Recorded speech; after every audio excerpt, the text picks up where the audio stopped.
Okay, am I live now? Jesus, it's like getting annoying. I'm so sorry about this, guys. Let me see. Okay, should hopefully be working now. Although on YouTube, of the official app, it doesn't let me do anything. Okay, it should work now, hopefully.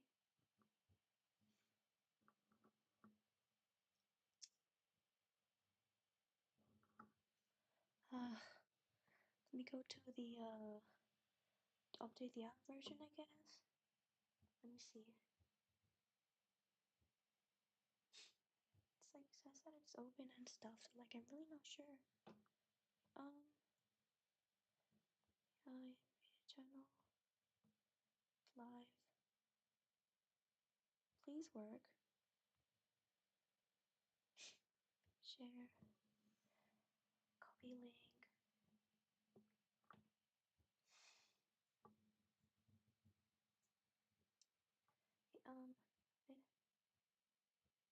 It should work now, please. Live chat. I'm here now, guys. It's like hopefully it should work.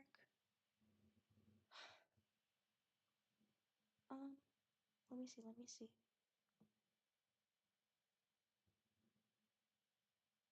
Okay, there. I think I'm here now officially. Jesus. That was annoying.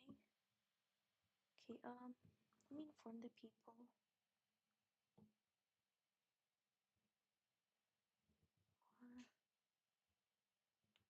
Okay, let me check.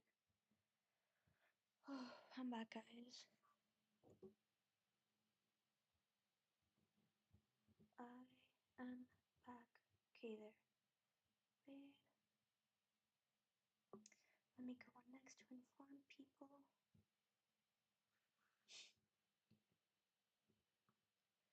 Live ASMR. Wait. Allow paste. Okay, let me do VTuber ASMR. Okay, there. This should work. Okay. Please work. Okay, let me see. Live chat. I'm back, guys. Okay, yeah, I'm back. I'm officially. Okay, so I'm really sorry about it crashing before. I guess I'll start reading it from the beginning. Let's hope this time OBS is great. Yeah, I'm really sorry about that. I don't know why it crashed, but like I changed the Wi-Fi, so like it should work now. I'm really sorry about that. So let me start reading this again. Okay, heaven officials blessing among the gods of the heavens. There was a famous laughingstock known throughout the realms. Legend has it that 800 years ago, there was an ancient country within the central plains called Shangli Nation. In the ancient nation of Shangli had vast territory, abundant resources, and content citizens. The country had four treasures, delicate beauties aplenty, driving art and literature, treasures of golds and jewels, but not the least, their renowned Royal Highness the Crown Prince. This person, His Royal Highness the Crown Prince, you could say was a strange man. The Emperor and Empress considered me to be the apple of their eyes. They doted him immensely and would often proudly proclaim, "In the future my son will surely become a wise monarch, leaving a reputable impression for generations to come." Yet in regards of what came with royalty, of riches, power, and honor, the Crown Prince had no interest. What he was interested in, quoting the words very often, he said to himself was, "I want to save the common folks." The young prince cultivated in earnest. During this time, two short stories became widely circulated. The first story occurred when he was 17 years old. That year, the nation of Shangli held a magnificent offering to the gods parade. Although this tradition had already been abandoned for numerous centuries, through surviving ancient texts and verbal stories, one could imagine the grandeur of the event. Offering to the gods day, martial called Main Street. Both sides of the main street were overflowing with a sea of people. The aristocrats were sitting on top of high buildings as they exchanged friendly chatter, while the imperial guards cleared the way with their impressive armors clinking. Young girls danced gracefully as their snow-white hands scattered flower petals like rain, filling the sky as far as the eye could see. It made people question whether the dancing maidens were more beautiful or the flowers themselves. Melodious notes sounding from within the golden carriages and floated throughout the whole imperial city. Behind honorable guards, 16 white horses with golden bridles walked side by side as they pulled forward a magnificent platform. Located on top of the tall, magnificent platform was the focus of everyone's attention. There stood the martial artist to perform a show to please the gods. During the festive heavenly parade, the martial artist would adorn a golden mask, don splendid garments, and wield a sword in one hand. He would perform the whole role of the first military deity in a millennium to have subdued demonic beasts, martial god Heavenly Emperor John Wu. Being selected as the martial artist to perform such a show could be considered equivalent as to receiving the utmost honor, and thus the selection criteria was extremely strict. This year, the one who was chosen was none other than His Royal Highness, the Crown Prince. The entire nation was convinced that he would surely be able to become the most marvelous martial artist to perform such a performance since the beginning of time. However, on that day, something unexpected occurred. The guard of honor made his third lap around the city walls, passing through one side with a dozen or more tall city walls. During that time, the monster god on the stage was just about to land the killing blow on a demon. This was the most exciting scene, and thus the people on both sides of the main street were fired up with passion. The people on the city walls were also becoming more rowdy as they started outdoing each other and sticking their heads out to sea, both struggling and shoving. Right at this moment, a young child fell from the top of the city gate tower. Ear-splitting screams pierced the heavens. Just when everyone thought that the young child was about to splash blood into the martial god Main Street, the crown prince lifted his head slightly before he leaped up and caught him. The people only had enough time to glimpse a bird-like white figure flit through the empty sky before the crown prince landed safely with the young child. His golden mask fell off, revealing the young and handsome face previously hidden behind it. In the next moment, a crowd of 10,000 began to cheer. The common people were delighted, but the Taoist ministers from the imperial household had some headaches.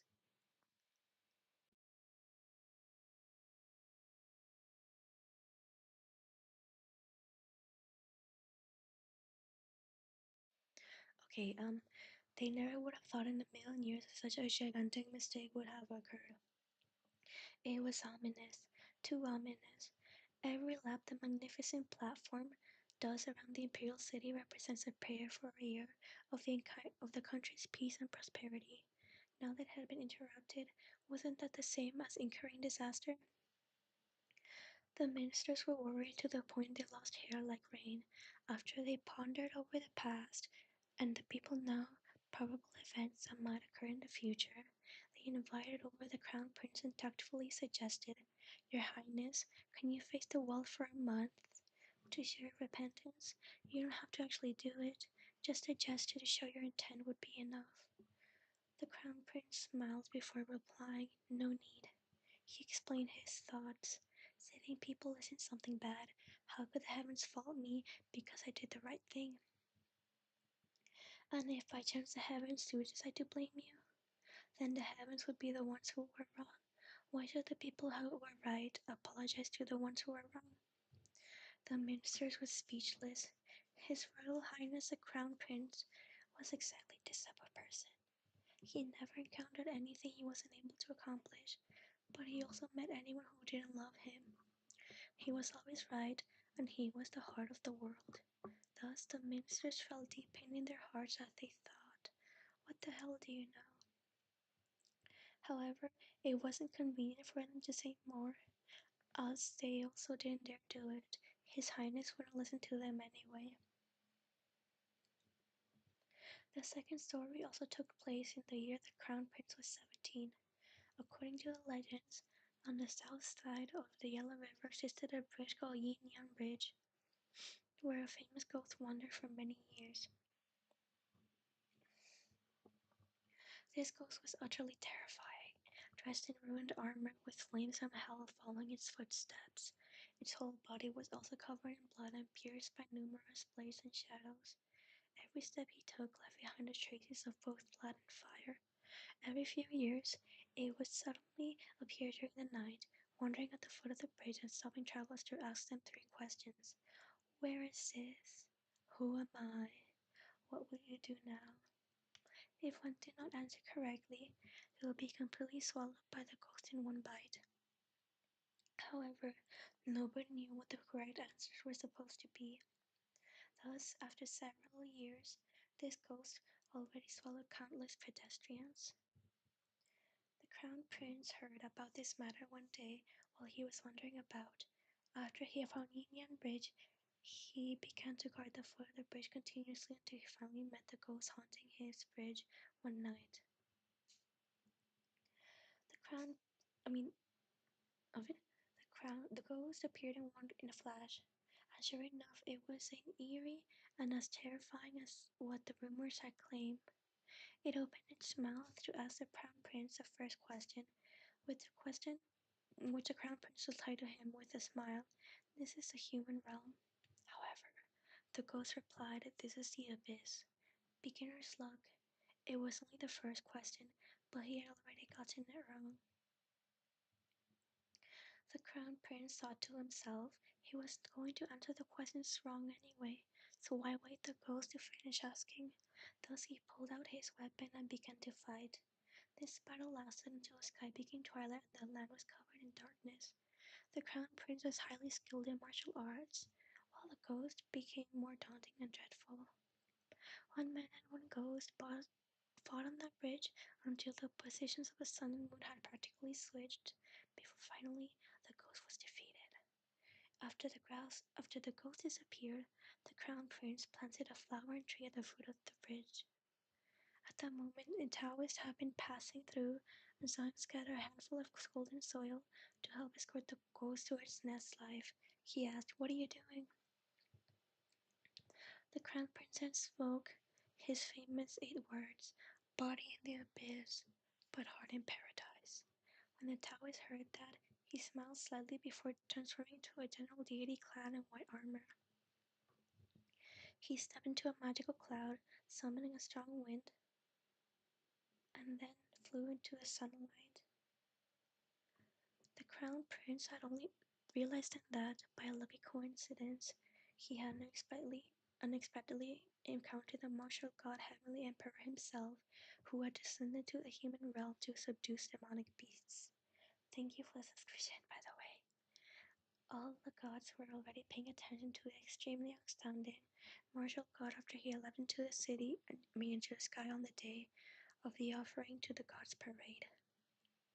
After meeting him at the foot of the Yin Yang Bridge, immortals began asking the Emperor, "What do you think of this Royal Highness, the Crown Prince?" Emperor June also answered with 8 words, "This child's future is limitless, impossible to measure." That same evening, the sky above the royal palace became unnatural as wind and rain caused havoc, and among the lightning flashes and thundering rolls, His Royal Highness the Crown Prince ascending into godhood. As soon as someone ascends, the heavens would always quake once. When His Royal Highness the Crown Prince ascended, it immediately made the entire heavens shake 3 times. To achieve immortality through one's efforts and insights was truly hard. It required innate talent, high cultivation, and the right opportunity. To be reborn as a respected god, more often than not, was an endless lifetime journey.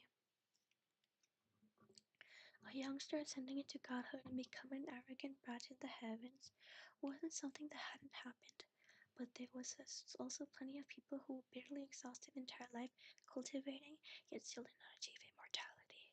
Even if they came across a chance from heaven, if they did not overcome their heavenly tribulation, they would either die or become a waste.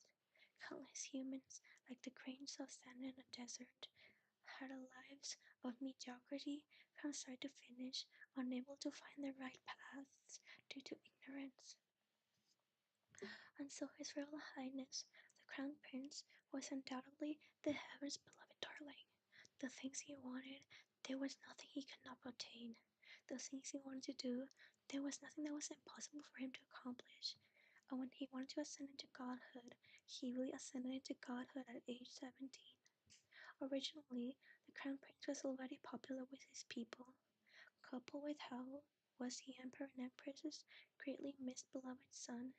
They commanded temples in the Crown Prince's name to be built vigorously in many parts of the country.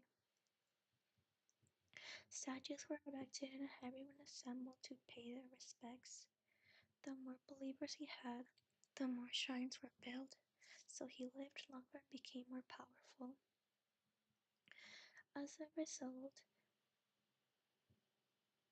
in just a couple of years, Shanli's country's crown prince flourished and reached the peak of his power.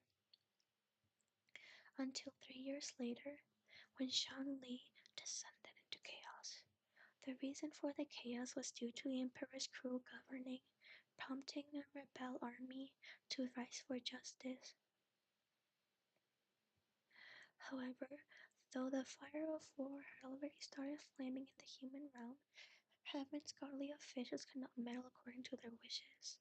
Unless it was a result of demons and ghouls overstepping or violating their bounds, what happened must be allowed to happen. Disputes happen everywhere in the world, and every person believed their own actions were justified. If every deity interfered, today you will help and support your country, while tomorrow he helps his descendants take revenge.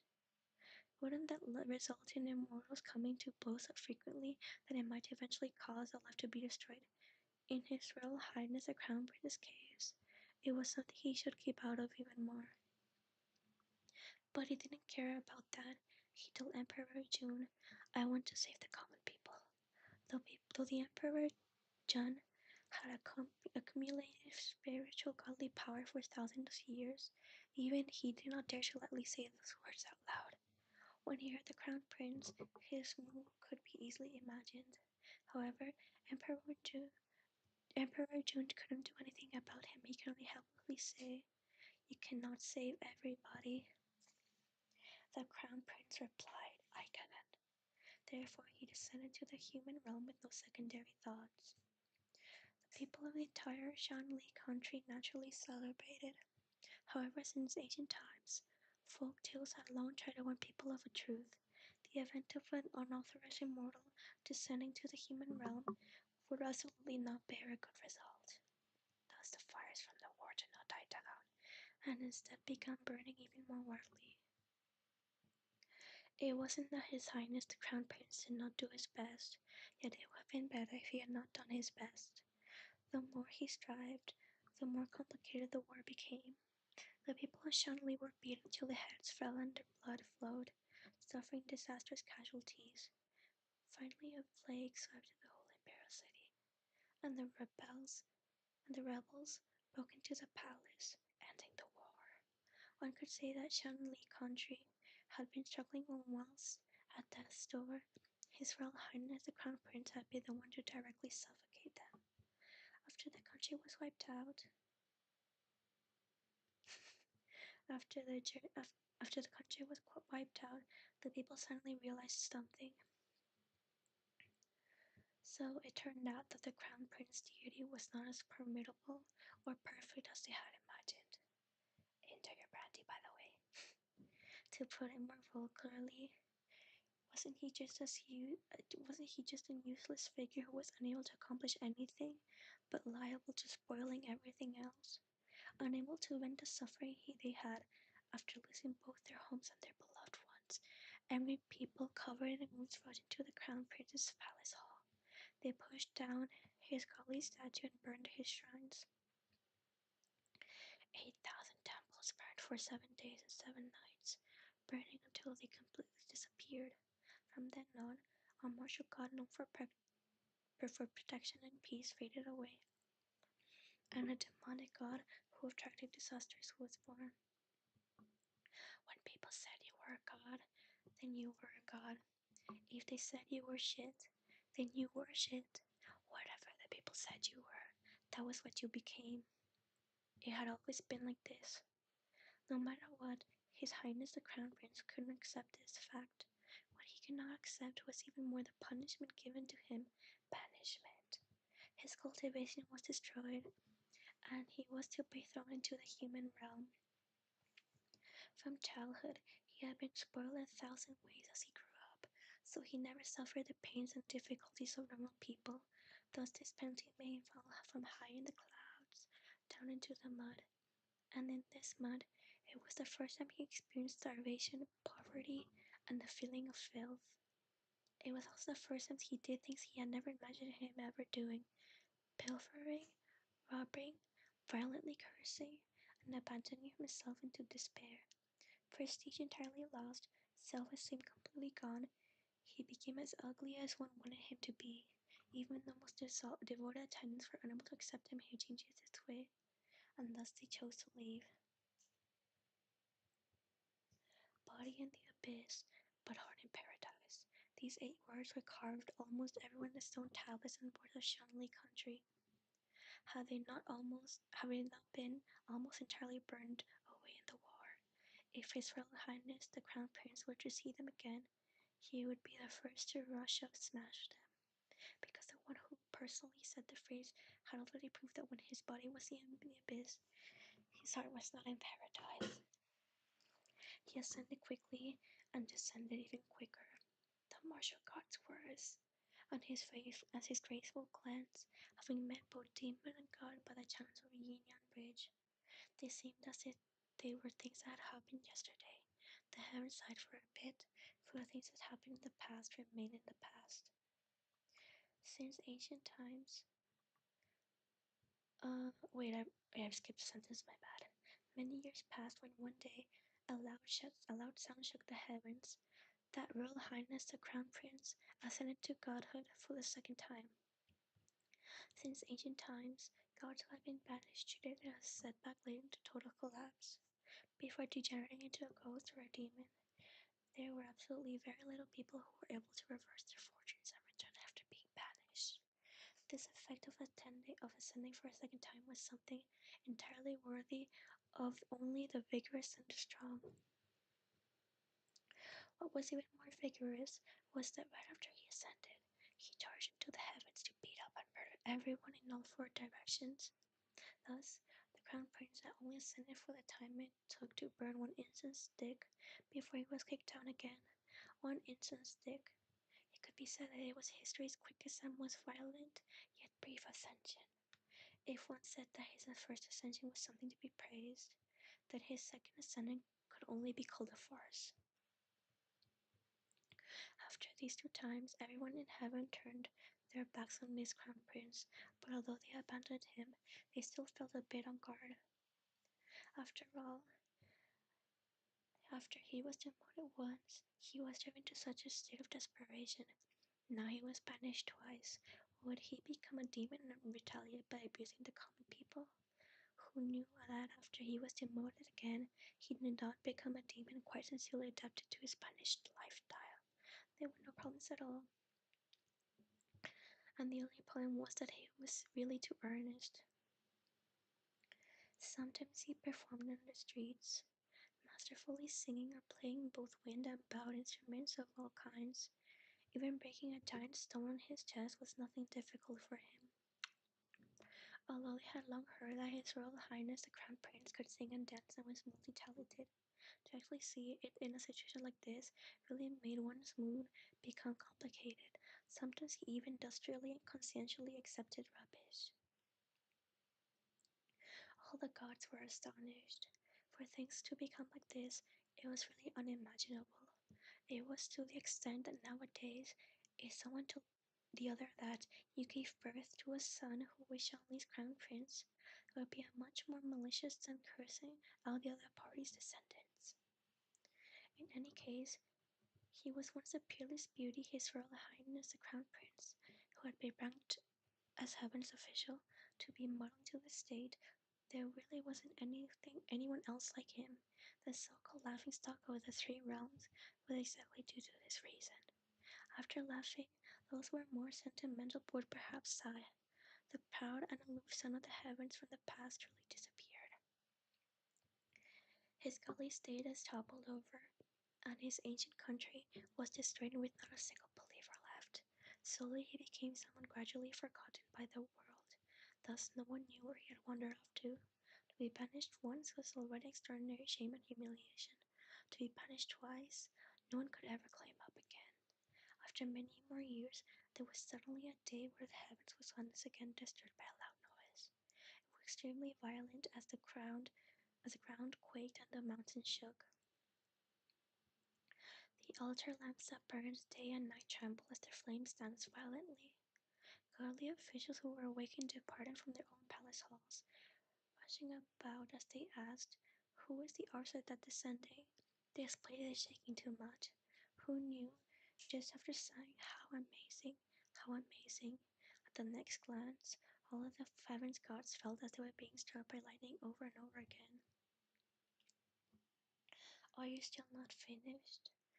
The famous weirdo, the laughingstock of the three realms, His Royal Highness the Crown Prince from the legends, he fucking ascended to godhood again. Okay, that was the first chapter, guys. Let's go read the second chapter. Chapter 2, Scrap Collecting Immortals' Third Ascension to Godhood. Congratulations, Your Royal Highness the Crown Prince. Hearing those words, Xie Lian raised his head and smiled before he spoke. Thank you, but may I ask what you're congratulating me for? Ling Wen Shenjun, I'm really sorry I keep butchering the words, stood with her arms crossed as she said, "Congratulations for getting the first place on the list of Heaven's officials, most anticipated to be demoted and banished from the mortal realm." Xi Lian replied, "No matter how you say it, it's still first place, but I think that if you're congratulating me, they should still be a position worth being happy about." Ling Wen stated, "Yes, if you're first, you get 100 merits." Xilian responded immediately, "Next time, if there's another list like this, by all means, please put me on it." Ling Wen asked, "Do you know who was in second place?" Xilian thought for a moment before replying, "That's too hard to guess. After all, just based on strength, I also alone ought to be able to take the top 3 places." Ling Wen answered, "That's more or less right. There isn't a second place. The moment you started, others could only see your dust with no hopes of catching up." Xie Lin said, "I dare not accept the honor." Who was the first place winner from the previous years? Ling Wen stated, "There wasn't one because his list was created this year.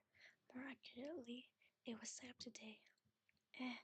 Xilian blanked for a bit before asking, "Based on what you said, this list wasn't created specifically for me, was it?" Ling Wen responded, "You can think of it as luckily winning merely because you were coincidentally in time for it." Xilian said with a face full of smiles, "Alright, if I think about it like that, I'll be slightly happier." Ling Wen continued to say, "Do you know why you would seize first place?" Xilian said, "Everyone expects it." Ling Wen explained, "Let me tell you the reason. Please look at this clock." She lifted her finger to point, and Xilian turned around to look in that direction. What one could see there was extremely beautiful. Gazing into the distance, one could see a palace made out of white jade, pavilions and kiosks, and mortar clouds curling around with flowing streams and flying birds. Xilian gazed for a long time before asking, "Did you perhaps point in the wrong direction? Where's the clock?" Ling Wen replied, "I didn't point in the wrong direction. It's there. I'm you seen it yet? Shillian looked carefully again before truthfully saying, I don't see it. Langworm responded, Your eyes did not see it. Originally, there had been a clock there, but it was shaken off when you ascended. Shillian stood quiet. That clock was even older than you. Nevertheless, it had a lively and vivacious character. Every single time someone ascended, it would ring a few times to cheer them on. But on the day you ascended, it rang like it had gone crazy, unable to stop. Only when it fell down from the clock tower did it calm down. However, when it fell down, it smashed into a passing heavenly official.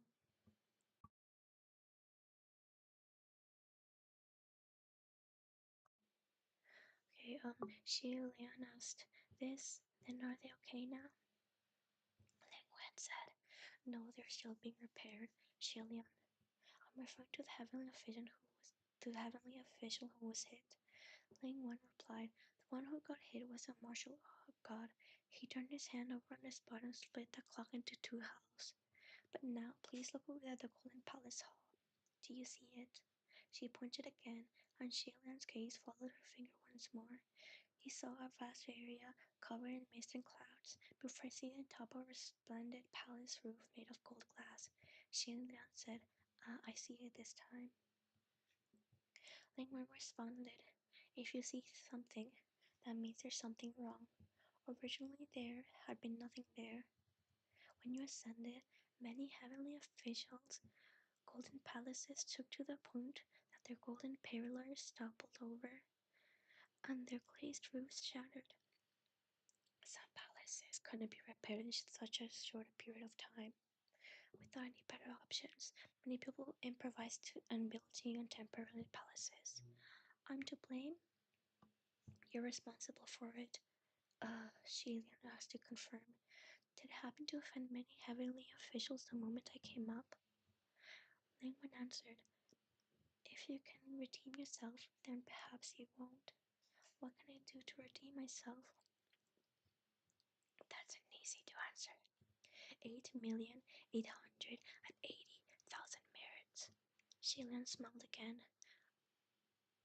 Lingwen said, Of course, I know even 1/10 of that is something you can't take out. Shilian replied in a frank and genuine manner. How do I say this? Although I'm very truly sorry for the inconveniences, even if you requested 1/10,000 of that, I still won't be able to take it out. The conviction of believers in a secular world could be converted to a heavenly official's spiritual power. Every incense stick they burned as offering was called merits. His smile disappearing, she then seriously asked, Would you be willing to punt me down from here with one cake and then give me 8,880,000 merits? Langworth stated, I am a literature god. If you want someone to truly kick you, you ought to find a martial god. The harder you get kicked, the more merits you'll receive. Shilan heaved a deep sigh. Allow me to think on what to do. Lingwen patted his shoulder and asked, Don't lose your head. When you encounter a mountain, there'll always be a way through, my bad. Shilian responded, In my case, when the boat reaches the pier end, it will naturally sink. It was 800 years ago, during Xi'an nation's most prosperous time. 8,880,000 merits weren't a big problem. His Royal Highness the Crown Prince would have waved his hand and given them, not even blinking over such a loss. But the present was now different from the olden days. In the secular world, all of his temples had long burned away, not a single one remaining. He had no believers, no incense, and no worship. It was needless to say more. He just had nothing, not a single thing. One person squatted at the edge of the immortal city main street. Had a headache for a while before he suddenly remembered something. It had already been almost 3 days since he had ascended, yet Lian had not entered the spirit communication array. Just then, he had also forgotten to ask Lingwen for the password. The heavenly officials who had ascended united together to create a spinning submarine array. Spirit communication array. Oops. It was possible for them to use the divine sense and immediately communicate with each other through the array, and after ascending, it was imperative for the new gods to enter it. However, one must know the password to be able to locate that particular array. It had already been 800 years before Shilian had last entered the spirit communication array, and thus he certainly had remembered the password. So he released his divine sense to look around before he found an array that seemed to resemble it. As he casually entered, he was immediately hit in all directions by violent and excited voices so powerful that he became a bit unsteady. Place your bets, no take bats. No take backs, my bad. Come bet how long our Royal Highness the Crown Prince can persevere before he'll have to descend once more. I bet 1 year. 1 year is too long. Last time he only lasted the time span of one instant stick. Perhaps this time he'll persist for 3 days. I'll place a bet for 3 days. 3 days. Don't you dunce. 3 days almost gone by already. Are you going to be okay? Jillian silently left the array. Wrong place. It definitely couldn't be this one. The deities in heaven were all big-shot heavenly officials who oversaw their own region, and each one of them were a household name, among with a great number of people. Because they were all heavenly officials who had seriously cultivated to ascend, they were dignified and were usually quite reserved. More often than not, their speech and behavior had an air of arrogance. There would only be him who, because he had been too excited for the first time he had ascended, he had went and grabbed every heavenly official in the spirit communication array to make his greetings. Shilian had been incomparably earnest as he introduced himself, and his thoroughly detailed introduction was unparalleled. After he read verbatim for the previous array, he began to randomly searching once more. Finally, he casually entered another array again. After entering this time, Shilian relaxed a bit as he mentally thought, "It's so quiet here. This is probably the one." At that moment, he heard a voice slightly say, "Your Royal Highness the Crown Prince had returned again." At first, this sound was extremely comfortable to hear. The voice was soft, and the tone was gentle. However, as one listened to it closely, they realized the voice sounded extremely cold, and the speaker's tone was very indifferent as well. Thus, it made that gentleness seem as harbored some evil intentions. Obviously, Shilian had wanted to enter the array in a restrained and well-behaved manner. Silently lurking there was good enough. However, since someone was already looking for him to chat, he couldn't pretend to be mute and deaf. He was also extremely happy that a heavenly official in heaven was still willing to take the initiative to talk to him, a god person eyeing pestilence. Thus he quickly replied, that's right, hello everyone, I returned again." How would he know that after this one question and response, every heavenly official in the spirit communication array at the moment all perked up their ears? That heavenly official continued to speak in a leisurely manner. This time, Your Royal Highness the Crown Prince's ascension made a really big commotion now. Within heaven, it could even be said that monarchs were walking around everywhere, while heroes were as common as water flowing in rivers. If one wished to become an immortal god, they must first become an outstanding individual. In the mortal realm, people who achieved and accomplished many goals, or people who had a lot of talent, of course, had a larger opportunity to ascend. As a result, it wasn't exaggerated to say that princesses, princes, and generals weren't a rare sight to see. Who wasn't a proud child of the heavens? However, everyone was still extremely polite and courteous to each other, calling one another Your Majesty, Your Highness, or General Lord. They would say whatever sounded more complimentary, but for the prior words spoken by the heavenly official, that title he used no longer sounded like a polite gesture. Although Shilian had been a crown prince, and the other had greeted him thus, his tone didn't have even a bit of respect. It rather sounded as if he was trying to use a needle to stab someone. There were many other heavenly officials who had been general crown princes within the spirit communication array. and those three greetings simply made goosebumps appear on their backs as they felt uncomfortable from head to toe. Leon also heard the ill intention from the other's voice, but he did not want to make a scene, thinking to himself that he could escape. He replied with a smile, "It was okay." However, the heavenly official, my bad, didn't give him a chance to escape. Let me see. Where was I? He spoke in a voice that was neither warm nor cold. Huh, Your Royal Highness the Crown Princess, okay? My luck is not that good. Suddenly, Lian heard a whisper from Ling Wen. She said a single word, clock. Lian instantly understood, so this had been the martial god who got smashed by that clock. If that was the situation, then the heavenly official being angry wasn't something without reason. Lian had always been extremely good at apologizing and thus immediately said, "I've heard about the incident with the clock. I'm extremely sorry. Please pardon me." The other snorted once, making it impossible for anyone to tell what he meant by it. There were many martial gods within heaven, and among those, quite a few were new upstarts who had ascended after Lian left. This was why he was unable to pinpoint which god this was just by listening to his voice. However, one should not apologize without even knowing the other's name. Xiaolin went into the heart of the matter and asked, "Excuse me, may I ask how I should address you, distinguished one?" The moment he said those words, the other party became silent. It wasn't the only other. It wasn't only the other god who became silent. The entire spirit communication array seemed to freeze as if a puff of stagnant air slapped everyone in the face.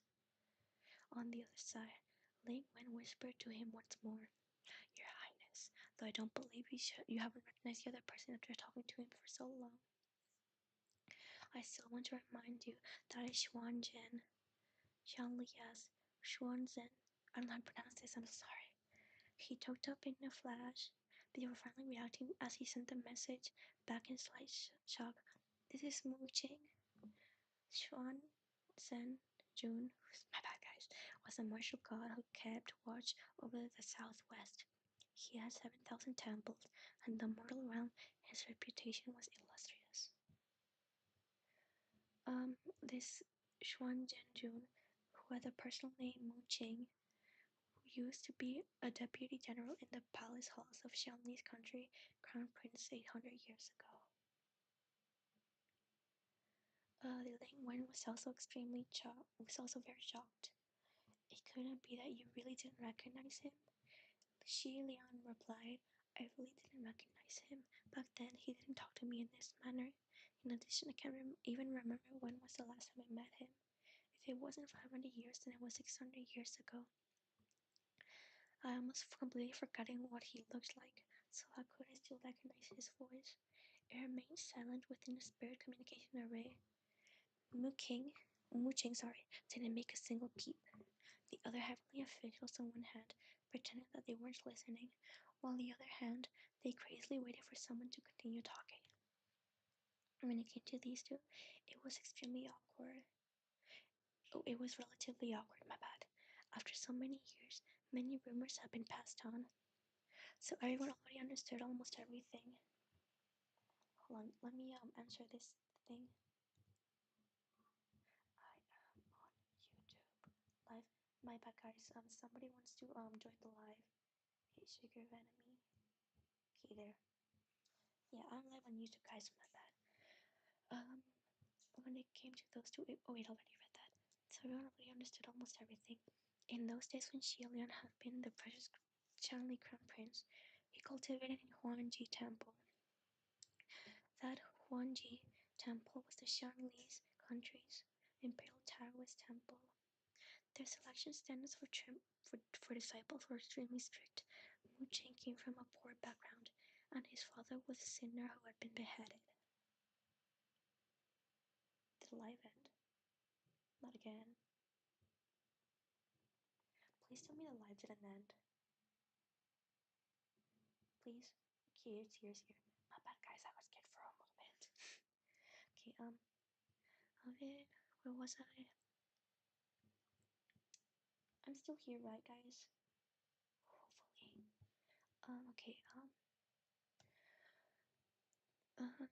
That Huangji Temple was the Xiangli country's imperial Taoist temple. The selection standards for disciples were extremely strict. Mu Chang came from a poor background, and his father was a sinner who had been beheaded. A person like that simply did not have qualifications to enter the Huangji Temple as a disciple. As a result, he had no other choice but to become someone who did odd jobs. In the temple, he was mostly in charge of sweeping the floor for His Highness the Crown Prince, or delivering tea or water to him. But Xianlian saw that he was assiduous, and thus he asked the Taoist ministers to make an exception and receive him as a disciple. His Royal Highness the Crown Prince's words carried great weight. Only then was Mu Chang able to enter the temple to cultivate because the Crown Prince's will. After Xilan ascended, he appointed him as his general and took Mu Chang along with him to the Immortal City. However, when the Xiangli nation was wiped out, and Xilan was demoted to the Sand of Mortal Realm. Where was I? Mu Chang did not follow him. Not only did he not follow Xian, but Mu Chang didn't say a single word in defense for him. Give me a second, guys. I want you to live on YouTube, save for ASMR. Okay, give me a second, guys. I'm so sorry. Okay. Let me update this. I'm so sorry about the interruption.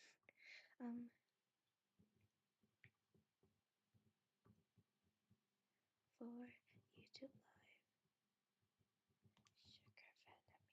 Okay, there. I'm back, guys. I'm so sorry about that. Okay. Let me see. Back then, wait, hold on. The Crown Prince was gone anyway, so he was free. He found a blessed place and began to painstakingly cultivate like crazy. Not many years later, he withstood the heavenly tribulations and ascended himself. Back then, one was in the heavens while another was underground.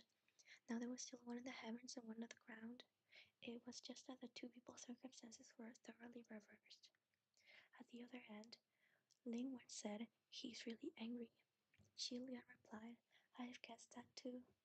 Ling Wen responded, "I'll go say some other things. Quickly take the opportunity to leave." Xilian said, "There's no need. If we pretend nothing happened, then everything would be fine." Ling Wen asked, "No need. Just looking at you guys make me feel awkward." Xilian replied, "I'm still okay. For Xilian, any situation was okay as long as he didn't die. He didn't have much, but he could definitely still lose a lot of face. He had already done plenty of things that were many times more awkward than this, so he really felt okay in his heart. Who would have thought he shouldn't have said it so early?" Xilian just said the word "still okay" when he heard a voice roar. "Who the fuck dismantled my golden palace? Come out." This one roar made the gods listening within the spirit communication array feel as if their skulls were going to explode. Though their stomachs were already flipping, everyone still held their breaths as they listened with rapt attention. They didn't make a single peep as they waited to see how Xilian would respond to the loud cursing. But nobody remembered that instead of something exciting, they would hear something even more thrilling. Xilian hadn't even started before Mu Chang spoke first. Mu Chang laughed twice. Haha. The person who came coolly said, "You were the one who tore it down? All right, wait for it." Mu Chang faintly replied, "I did not say it was me. I don't randomly spray blood at people." The other person asked, "Then why are you laughing? Are you mentally ill?" Mu Chang answered, "It isn't like that. What you said was funny, that's all."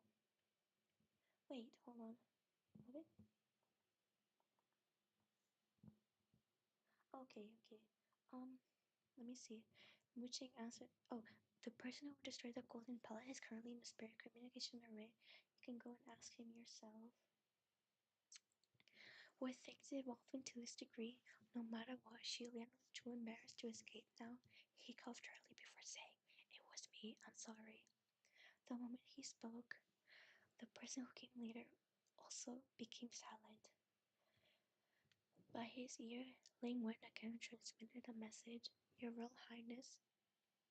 Sorry, that is not young. Xi Lian responded. This time, I recognized him. However, I think he hasn't recognized me. Ling Wen replied, no, it's just he spends. Hi, Tank. Welcome back. How are you? Ling Wen replied. Yay, good. Oh, good luck. Yay. No, it's just he spends most of his time in the mortal realm and less time in the immortal city. Thus, he merely didn't know that you had ascended again. I'm good as well. I'm like reading the second chapter right now. Nanyang, I don't know how to pronounce this. Nanyang Zhenjun was the martial god who oversaw the southeast. He was popular and had nearly gained 8,000 temples, receiving the love and respect from the common people. In addition, his personal name was Feng Xin. 800 years ago, he was the first general of Shangli's crown prince's palace hall. Feng Xin was a devoted and loyal person. He was Xi Lian's imperial bodyguard ever since the other had been 14 years old. Feng Xin grew up with the crown prince, entered the heavens with him, and was demoted with him, and was banished with him. Unfortunately, he was unable to endure those 800 years with Xi Lian. In the end, they separated on bad terms and parted ways, never to see each other again. Okay, let me read the next chapter of it. Next chapter. Chapter 3. Scrap Collecting Immortals' Third Ascension to Godhood. A former superior master was reduced to a laughingstock of 3 realms. Someone who didn't have incense offerings, temples, or believers. The 2 retainers who had once sat underneath him both passed heaven's tribulations, ascending and becoming strong martial gods who each oversaw a whole region. With circumstances like this, it was impossible for people to know Wonder Mole. If you were to ask Xi Lian to choose whether Feng Xing or Mu Qing made him feel more awkward, he would say, they're all okay. However, if you asked bystanders whether they wanted Xi Lian to fight Feng Xin, or if they wanted to see Xi Lian fight Mu Qing, then everyone would make different choices according to their tastes. After all, there were abundant reasons for either pair to fight, so it was hard to pick which was the most interesting option. Therefore, there was no response from Feng Xing's side for a long time, because he unexpectedly stopped talking and instead immediately hid. Everyone felt utterly disappointed. Meanwhile, Xi Lian collected his steel and beat himself down a bit as he said, I also didn't anticipate making a commotion like this. I wasn't deliberate, I've inconvenienced everyone. Mu Jing responded in a cool manner. Oh, then that was indeed quite coincidental. Coincidental, Xi Lian thought, as it was all really too coincidental. How could the clock fall right into Mu Jing? All his ascension also happened to destroy Feng Xin's phallus. For bystanders, it was as if he was deliberately taking revenge. However, Xi Lian was the type of person that there should be 1,000 cups of wine with only one poisoned. Xi Lian could always manage to pick the poisoned one, but there was no way to control what other people believed, though Xi Lian could only say, I will try my best to compensate for everyone's golden palaces and other losses. I also hope you may give me some time. One didn't need a brain to understand that Mu Qing definitely wanted to continue his sarcastic remarks. However, since Mu Qing's golden palace didn't suffer any losses, and even the cloud that fell onto him was sliced into 2 halves, continuing to be overbearing would appear unsightly and something beneath his identity. Therefore, Mu Qing also concealed himself before falling silent. When Xi Lian saw that the terrible problems he had left by themselves, he also quickly fled. He was genuinely pondering over where he was supposed to get those 8,880,000 mirrors the next day when Ling Wen invited him to go to her Ling Wen Palace Hall. I do apologize, I keep pronouncing the stuff wrong. I'm so sorry. Okay, I'm gonna continue reading. Ling Wen was the heavenly official in charge of managing heaven's personnel. When mortals wished to get a step ahead in their careers, they would worship her. Give me a second, I'm gonna drink water.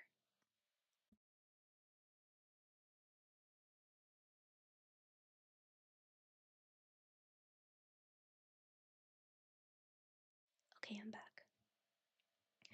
Um, like, thing one was the heavenly official in charge of managing the heaven's personnel. When mortals wished to get a step ahead in their careers, they would worship her. From the ground to the very top, the whole palace hall was filled to the brim with official documents and scrolls. This kind of scene was utterly shocking, one that would make anyone shiver with fear.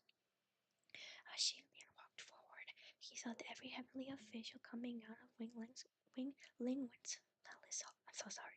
Palace hall dragged out an exceptionally tall stack of paperwork. Their faces were pale, and if they didn't have an expression that looked as they were about to collapse, then they had a look of numbness. When the two of them finally entered the palace hall, Ling Wen turned around and got straight to the point. Your Highness, there is some matter in which the Emperor would like to request your help. Are you willing to assist him and lend a helping hand? In heaven, there were many people who had the titles of Shen, Jun, or Yuan, Jun. I'm sorry, I keep butchering the words. However, only one person could be called the Emperor. But if that person wanted to do something, then there would never be the need for him to beseech other people. This is why Xie Lian stared blankly for a bit before he replied, "What matter?" Ling Wen handed him a scroll before explaining.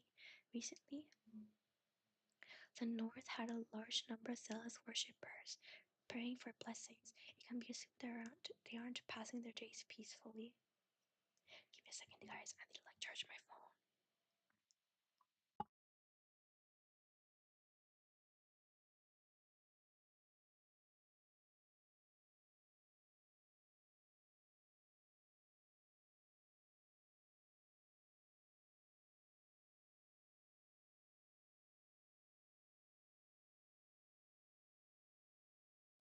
Okay, I'm back. Sorry about that. Liang Wen handed him a scroll before explaining. Recently, the North has a large number of zealous worshippers, repeatedly praying for blessings. Thank you, Tang. It can be assumed that they aren't passing their days peacefully. These so-called zealous worshippers generally refer to three types of people. First, rich people. Okay, what's going on? The stream is acting up weird on the iPad. Okay, there. My bad, guys. First, rich people. They paid money in order to burn incense and build temples for gods. The second category the second category consisted of those missionaries who would preach to bystanders. And last but not least, the third type of zealous worshippers were people whose body and mind were thoroughly doused with faith and belief. Where was I? Okay, there. Where was I? Among them, most of these worshippers belong to the first category, since in this world, the rich were like carps passing through rivers. The third category had the least people, because if one was truly able to get to that level of faith, then their degree of proficiency was surely quite high, and they wouldn't be far from presenting themselves. The people Ling Wen mentioned was clearly from the first category. Ling Wen continued to speak. At present, the Emperor cannot attend to the North. If you are willing to take his place and make the trip, when the time comes, regardless of how much offerings these zealous worshippers would make, everyone will be allocated to your altar. What do you think? Xi Lian received the scroll with both hands as he said, "Many thanks." This was evidently Zhenwu helping him, but instead he flipped it around and made it sound as if he was asking Xi Lian for his help. How could Xi Lian not see through that? However, he couldn't find more fitting words to express what he thought in place of the two words he had just said. Lin replied, "I'm only responsible for handling these affairs. If you want to thank someone, you should wait for the Emperor to return before personally thanking him instead." "Alright. Do you need my help with borrowing any magical artifacts?" Shilian answered, "There's no need. Even if you give me a magical artifact, once I go down I won't have any spiritual power, and so I won't be able to use it." Alright. Shilian had been beaten down twice, so he lost his spiritual power. It was easier to go with the heavens, the place where all mortals assembled. After all, the spiritual power was abundant and the source wouldn't dry up. Thus he could casually grab some to use. However, once he returned to the mortal realm, he would be powerless. If Shilian wanted to fight with magic, then he could only make do by finding someone he could borrow spiritual energy from, something extremely inconvenient.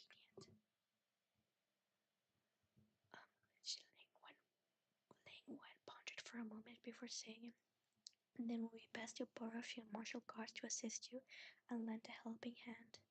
The current martial guards either didn't recognize him or they didn't like him. Shili understood that thoroughly, and so he responded, "There's also no need for that. You won't be able to borrow anyone." However, Ling Wen seemed to have taken into serious consideration and only said, "I'll give it a try." Okay, give me a second. There wouldn't be a difference whether she tried or not. Therefore, Shi Lian didn't approve or oppose her words. Okay, there. And allow Ling Wen to try. As a result, Ling Wen entered the spirit communication array before announcing in a bright tone, "Everyone, the Emperor has an important task to be handled in the north and urgently needs people. Which martial god highness can lend out two martial officials from their palace halls to help?" The moment her voice faded, Mu Cheng's throaty voice emerged. "I've heard that the Emperor is in the north right now, so I'm afraid you're borrowing for his people, the Crown Prince, right?" Xilian mentally thought. "Are you keeping guard of the spirit communication array all day long?" Ling Wen was on the same wavelength as him. Although she only wanted to slap the Mu Cheng who was hindering her work right out the array, she started speaking with a smile. Xuan Zhen, I'm sorry, I pronounced bad. "Why am I always seeing you in the array these 2 days? It seems like you've been stealing time to slack off, and now you're quite idle. Congratulations, congratulations." Mu Cheng replied in a light tone. "My hand is injured, so I'm recuperating." Every heavenly official there mentally thought. In the past, it would be nothing difficult for the hand of yours to split a mountain in half. So, what would hacking a foolish clock into pieces do to you? Originally, Ling Wen had wanted to receive 2 people to come to work before explaining the details, but not only did Wu Qing guess those details in one try, he even said them out loud. With the circumstances now, it was certain she wouldn't be able to find anyone. Sure enough, no one else answered her inquiry for quite a while. Shilian also didn't believe anyone would come forward, and thus told her, "You see, I said you wouldn't be able to borrow anyone." Ling Wen responded, "If Xuan Chen didn't say anything, I would have indeed been able to." Shilian smiled. "Those words of yours had been as if you were coming up people, but in filling half of its face, my bad, beautifully blurring the scene to some degree. People would have thought they were going to help the Emperor with some work, so of course they would come. But when they come and realize they were going to have work with me, I'm afraid there will be trouble. How could we work together like that? In any case, I'm used to being alone, and I'm not missing an arm or a leg. So let's just move with this. Thank you for your trouble. I'll leave now." Ling Wen was also powerless, though she cupped her hands in a salute before saying, "All right, I wish your highness's journey goes smoothly, and may the heaven of the heavens officials be upon you. Bye bye." She then replied, "All taboos are off." Waving his hand, he left in a confident and carefree manner. 3 days later, mortal realm, the north. By the side of the road, there was a small tea house. The storefront wasn't big and the shopkeepers were simple folks, but goods were expensive because the scenery was good. There were mountains and bodies of water. There were only people in the city. Um, they had everything, not much of everything, not much, but just right. Look at it in the middle of such scenery. If one were to come across the tea house by chance, it would certainly create a wonderful memory. The tea house tea sommelier was extremely idle, saying he currently didn't have any customers. Thus, he moved a small stool to the door. After the door again began looking at the mountain, the water, the people, and the city. He was happily looking when, from afar, he saw a Taoist clad in white walking over. When the Taoist was covered in dust, looking as if he had been walking for a very long time. When he came closer, he walked past the small tea house before suddenly stopping in his tracks and slowly retracing his steps. The Taoist tilted up his bamboo hat with his hand before raising his head. He only took one glance at the store, and before he started speaking with a smile. One chance encounter, little store. The name is interesting. Although this person had a tired appearance, he also had a face full of smiles. It made the people looking at him unable to stop the counters of their mouths from curving up. The Taoist then asked, "Excuse me, may I ask is Mount Yujun is nearby?" I'm glad. The tea sommelier pointed in a direction for him before replying, "It is in this region." That person breathed out, and for once he didn't spit out his soul with that breath. In his mind he thought, "I finally arrived." This person was precisely Xie Lian. He left the immortal city that day. Originally, he had already decided the location he would descend to. Xie Lian had wanted to fall near Mount Yujun. Who would have thought that when he left without a care and jumped down without a care, his leaf would get caught on the carefree cloud? Yes, it got caught on the cloud. Even Xie Lian didn't know how his leaf got caught on the cloud. In any case, he tumbled at a lofty, high altitude, and by the time he rolled down, he had no idea where he was. After 3 days on foot, he finally reached his originally planned arrival location. Thus, for a short while, he felt extremely moved. Entering the treehouse, Chilean placed a table beside the window before asking for some tea and snacks. She finally got seated after his previous difficulties when he suddenly heard endless wailing at the sound of beating drums from outside the room. Chilean turned his gaze toward the street before seeing a group of people from all ages escorting a red marriage sedan as they walked past the tea house. This procession was surrounded by an extremely odd air. At first glance, they seemed to be relatives delivering the bride, but if one looked closely, they would notice how the faces of the people had solemn expressions of grief, anger, dread, yet the only emotion that wasn't present was joy. Whatever the case, it didn't have the appearance of a wedding. However, contrary to the thought, everyone was wearing white flowers as they played wind instruments and beat the drums. This situation was really too strange. That tea sommelier carried a copper teapot in his hand and raised it up high to pour some tea. He had also seen this scene, but he only shook his head before leaving. She and Leonard followed that strange departing procession with his eyes. Before pondering for a brief moment, he was just about to take a stroll. The scroll Lingwen had given him to look over one more time when he suddenly felt something dazzling flit by. The moment Xie Lian raised his head, a silver butterfly flew past his eyes. The silver butterfly was sparkling and translucent, looking pure and limpid, as it flew around in the air. It left bright traces. Xie Lian couldn't help but reach a hand towards it. This butterfly was extremely intelligent. Not only was it not frightened, it even temporarily stopped on his fingertips, both wings glittering and beautiful to the utmost degree. Under the sunshine, it looked as if it was a fragment of an illusion. After a moment, however, it flew away. Xie Lian waved at it, something that could be considered as his goodbye, but when he turned back, his people had two more people sitting there. This table had 4 sides. One person sat on the left and another sat on the right, each taking one side. Both people were teenage boys who looked around 18 or 19 years old. The one on the left was taller, with facial expressions that looked quite defined and brightly handsome. Oh, thank you. Within his gaze was an arrogant and obstinate light. Had a very light skin. She looked delicate and pretty, yet also refined. However, his expression looked somewhat covertly cold and apathetic, an appearance that made it seem as if he wasn't too happy. In fact, the color of their faces of both people didn't look that great. Shilan blinked before asking, "You two are?" The person on the left replied, "Non Feng." The person on the right responded, "Fu Yao." Shilan mentally thought, "It's not like I'm asking for your names." At that moment, Ling Wen suddenly transmitted her voice over.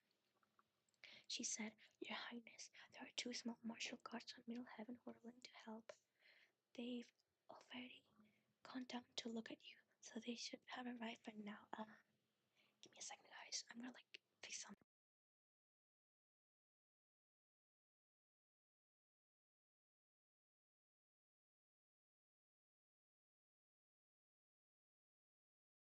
Okay, I'm back. Hello, hola, welcome to the stream. Welcome. The so-called Middle Heaven was naturally relative to Upper Heaven. The heavenly officials of heaven could be simply roughly divided into two categories. The ones that ascended. No, I was fixing something. The ones that ascended and the ones that didn't. The heavenly officials of Upper Heaven had all descended by relying on themselves. There are only about 100 within the whole of heaven, and they were extremely precious. But within Middle Heaven, the deities there were the ones who were brought up by appointing them as deputy. Strictly speaking, their full names ought to be called fellow heavenly officials. However, when people call them, more often than not, they will leave out that fellow word. Since there was an upper heaven and a middle heaven, was there a lower heaven? There wasn't. Actually, when Xi Lian ascended for the first time, there really had been a lower heaven. At that time, heaven was still divided as upper heaven and lower heaven. But later, everyone found her problem when they introduced themselves and opened their mouths to say, "I am from lower heaven, so and so." It sounded truly unpleasant. With the lower existing, it made them feel especially inferior. Not with the deities of Middle Heaven, there was definitely no shortage of talented people. Their spiritual power was rich and strong, and they were excellent and well-known figures. The only difference between them and real heavenly officials was merely how they lacked experiencing heavenly tribulation. But who knew when the day that heavenly tribulation they were waiting for would really come? Therefore, some people proposed to change a single word, turning introductions into, "I am from Middle Heaven, so and so." This was much more pleasurable to hear, though they both had the same meaning. In short, after the change, Shilian hadn't gotten used to it even after a while. Shilian looked at these two small martial gods, with one face slightly more pleasant than the other. It was unlikely they were willing to come forward to help. Thus, he couldn't help but ask, "Ling Wen, I think they don't look like they came down to help me. Instead, it looks like they want to retrieve my dog head. Did you deceive them to come?" Unfortunately, it seemed the question of his wasn't transmitted out. He was also not unable to hear Ling Wen's voice by his ear. It was probably because he was too far away from the immortal city, and it had been long since he descended. So his spiritual power was all depleted. Xi Lian was incapable of doing anything else, so he first gave a smile to both the martial guards before saying, "Was it Nang Fang and Yu Fu Yao? To be willing to come and help me, let me thank you in advance." The two of them only nodded with their heads, both appeared to have a somewhat lofty attitude. It seemed that the martial gods they were under had a rather illustrated reputation. She learned how the tear sommelier bring 2 more cups of tea. Bringing his cup, he scraped the tea leaves before casually asking, "Which highness's palace are you under?" Nan Fang replied, "Nangyang Palace Hall." Fu Xiao said, "Xuanjian Palace Hall." This truly made one feel frightened. She Lian swallowed a mouthful of tea before asking, "Your palace's generals allowed you to come?" Both of them replied, "My palace's general didn't know I came." She Lian thought for a bit before asking, "Then, do you know who I am?" If these two martial gods came here because they were mortal head, and thus deceived by Ling Wen. Then, after helping him, they returned to get scolded by their palace's general. Something like that certainly wouldn't be worth it. Nan Fang replied, "You are His Royal Highness the Crown Prince." Fu Xiao said, "You are the correct path for the human world. You are the heart of the universe." Xie Lian choked once before he asked Nan Fang in an uncertain manner, "Just now, did he roll his eyes?" Nan Fang responded, "He did. Let him scram." Nan Yang's relationship with Xuan Zhen wasn't good. This wasn't a secret. So when Xie Lian heard of that matter, he really didn't feel surprised. This was because even back then, Fan Xing and Mu Xing's relationship hadn't been all that great. Only in those days, he had been the master and they were the retainers. The crown prince said, "Don't argue, you guys have to become good friends." So the two of them endured and refrained from becoming hostile with each other. When they became extremely unhappy at most, they merely used words to stab the opposite side. Modeling until today, there was no longer need to be so insincerely courteous. Thus, even the worshippers from the southeast and southwest didn't look upon each other in a positive light, while the Nanyang Palace Hall and the Xuanjian Palace Hall had even more mutual hatred for each other. The two before him were a prime example. Fu Yao smiled sarcastically as he stated, "Ling Wen, Zhen Yun said that if you were willing, you would come. So for what reason should I scram and leave?" The word voluntary, saying it with the expression didn't look convincing. Thus Xie Lian said, "Let me confirm once. Are you two really voluntarily doing this? If you're not, by all means, don't force yourself." The two of them said, "I willingly volunteered." Looking at those two deeply depressed faces, Xie Lian mentally thought, "The words of the two of you actually want to say, I want to commit suicide, right?" Xie Lian began, "Let's first discuss the real word. You guys already know why we came to the north this time, so I won't start explaining from the beginning." The two of them said, "I don't know why." Xi Liang was incapable of doing anything and could only take out the scroll before saying, "Then it would be best if I explain everything from the start. It was said many years ago in Mount Yujun. There was a bride and a groom who were about to be wed. The couple loved each other very much. The bridegroom waited for the procession to deliver the bride. But even after waiting for a long time, he didn't see the bride arrive. The bridegroom began to feel anxious, and thus began to look for the bride's family. The result was his father-in-law and mother-in-law informing him that his bride had long set off. The two households reported this to the officials before they began looking in all directions. However, from beginning to the end, they never found her. But even if she had been eaten by fierce beasts in the mountains, they should have been remains of an arm or leg or whatnot. What was the justification behind her disappearing in thin air? Thus, it was inevitable that people harbored suspicions that the bride herself didn't wish to marry, resulting in her colluding within the procession before escaping. But who would have known that after a few years, another new couple married and the nightmare repeated itself? Their bride disappeared again. However, this time she didn't leave without a trace. On a small road, people found a foot of that something hadn't quite finished eating. Okay, we finished the third chapter, guys. Let's move to the next one. Discussion between three fools in the Juyang Temple at night, chapter 4. Things started to get out of hand ever since then. In the 100 years afterwards, a total of 17 brides went missing in Mount Yujun region. Sometimes it would be a dozen or so years of peace. Other times, 2 brides would go missing in the time span of a short month. Before long, a frightening legend rapidly spread around. Within Mount Yujin lived a ghost bridegroom. If he fancied a woman, he would kidnap her during her wedding procession before devouring the party of relatives that was sending her off. Originally, this situation wouldn't be communicated to the heavens. Although there were 17 missing brides, hundreds of thousands of new other brides would pass their weddings days safe and sound. In any case, it was impossible to find those brides or protect them now, so people had no choice but to make do in this kind of event. The families who dared to marry their daughters off in this region merely lessened a bit. and the local newlyweds didn't dare to make their offerings at a big event. However, it was precisely the 17th bride who had a fictional official for her father. This father rather doted on his daughter, and when he got wind of this legend, he meticulously selected 40 brave and outstanding military officials to escort his daughter to her bridegroom. However, despite of his preparations, his daughter still disappeared. This time, the ghost bridegroom stabbed a hornet's nest. This official could not find anyone in the human realm who could do anything to help.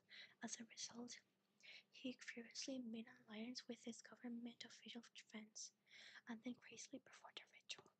This official even followed an expert's advice and opened the granary to help the poor. After making an uproar, he finally managed to startle a heavenly official. Otherwise, it would have been almost impossible for tiny immortal voices to reach a heavenly official's ear. Jillian said, "That's more or less the big picture." As the two martial gods' expressions looked very uncooperative, he wasn't sure if they were listening or not. If they hadn't been listening, Jillian didn't have a choice but to explain the situation once again. Yet, contrary to what he expected, Nan Fang raised his head before wrinkling his forehead. He asked, "Do the missing brides have anything in common with each other?" Jillian replied, "There were some rich brides and some poor ones. They were beautiful and ugly ones. Some were wives. Others were concubines. In short, their disappearances completely lacked a pattern. One cannot simply determine the preferences of this ghost bridegroom." Nanfang grunted once, before raising his teacup and taking a sip. He seemed to have pondering over the problem. On the other hand, Fu Yao didn't even bother touching the teacup Jillian pushed towards him.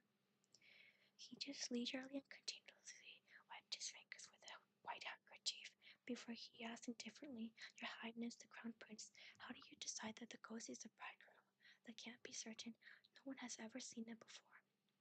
How can you tell it's a man or a woman, or if it's old or young? Are you thinking of things too simply?" Jillian smiled before answering.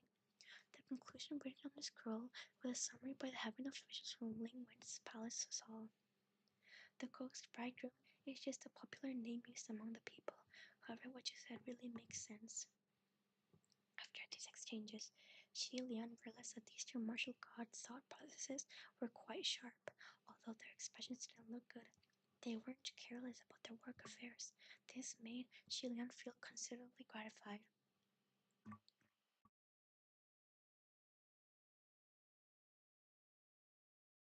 Okay, there. This made since the sky outside the window was darkening, the three of them temporarily left the small tree house. Shilan put on his bamboo hat before he started to walk. After walking for a bit, he decided, was I? Oh, he suddenly became aware that two people behind him hadn't followed. Bewildered, Shilan turned around to take a look, before realizing that the two were staring at him in bewilderment as well. Nanfang asked, "Where are you going?" Shilan replied, "I'm going to search for a place to stay." "Fu Yao, why are you rolling your eyes again?"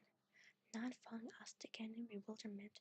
"Then why are you walking towards the mountain and the wild?" Xilian was accustomed to frequently eating and sleeping on the streets. As long as he could find a piece of cloth to spread on the ground, he could lie there for a night. Naturally, he was prepared to find a cave and light a fire, something he usually did. It was only after this reminder that he remembered. Nanfang and Fu Xiao were martial guards under respective palace halls. If there was a Nanyang or Shan temple in their vicinity, they could directly enter it. Why would it be necessary for them to sleep outdoors in the wilderness? In a short while, the three of them found a worn out and damaged local shrine in a remarkable and tiny corner. The plate holding the incense was broken, and the whole place gave a feeling that was rarely frequented. The earth god's name was engraved on a small round stone plate. Jillian called out to him a few times. It had been many years since someone had been called and made an offering to his local earth god. When he finally heard someone calling him, his eyes widened.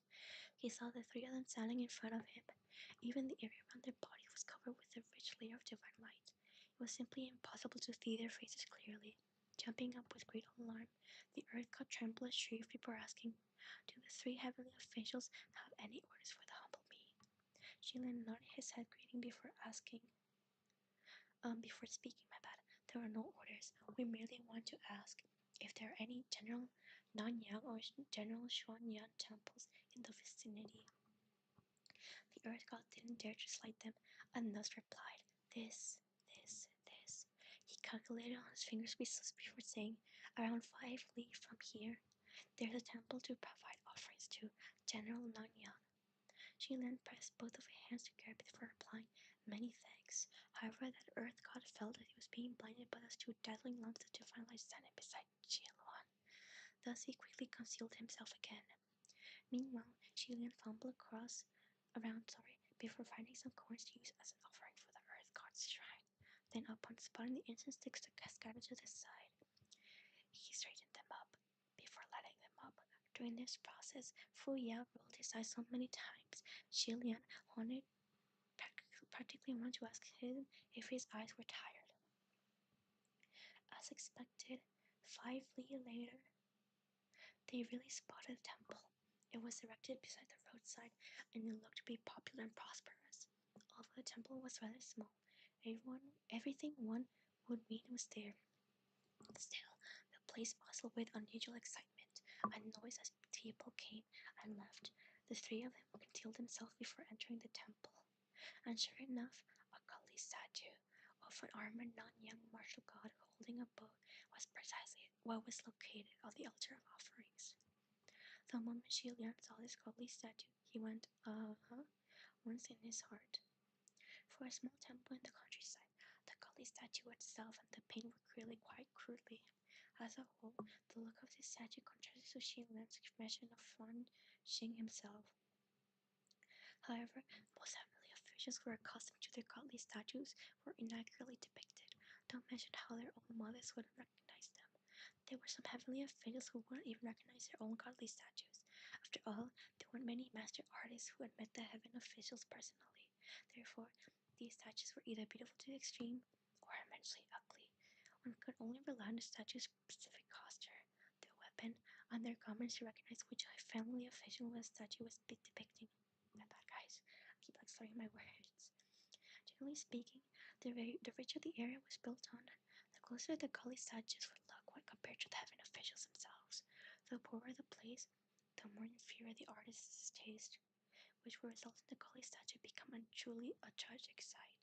Until now, only General Xuanzhang's gully statues were rather nice as a whole. Why?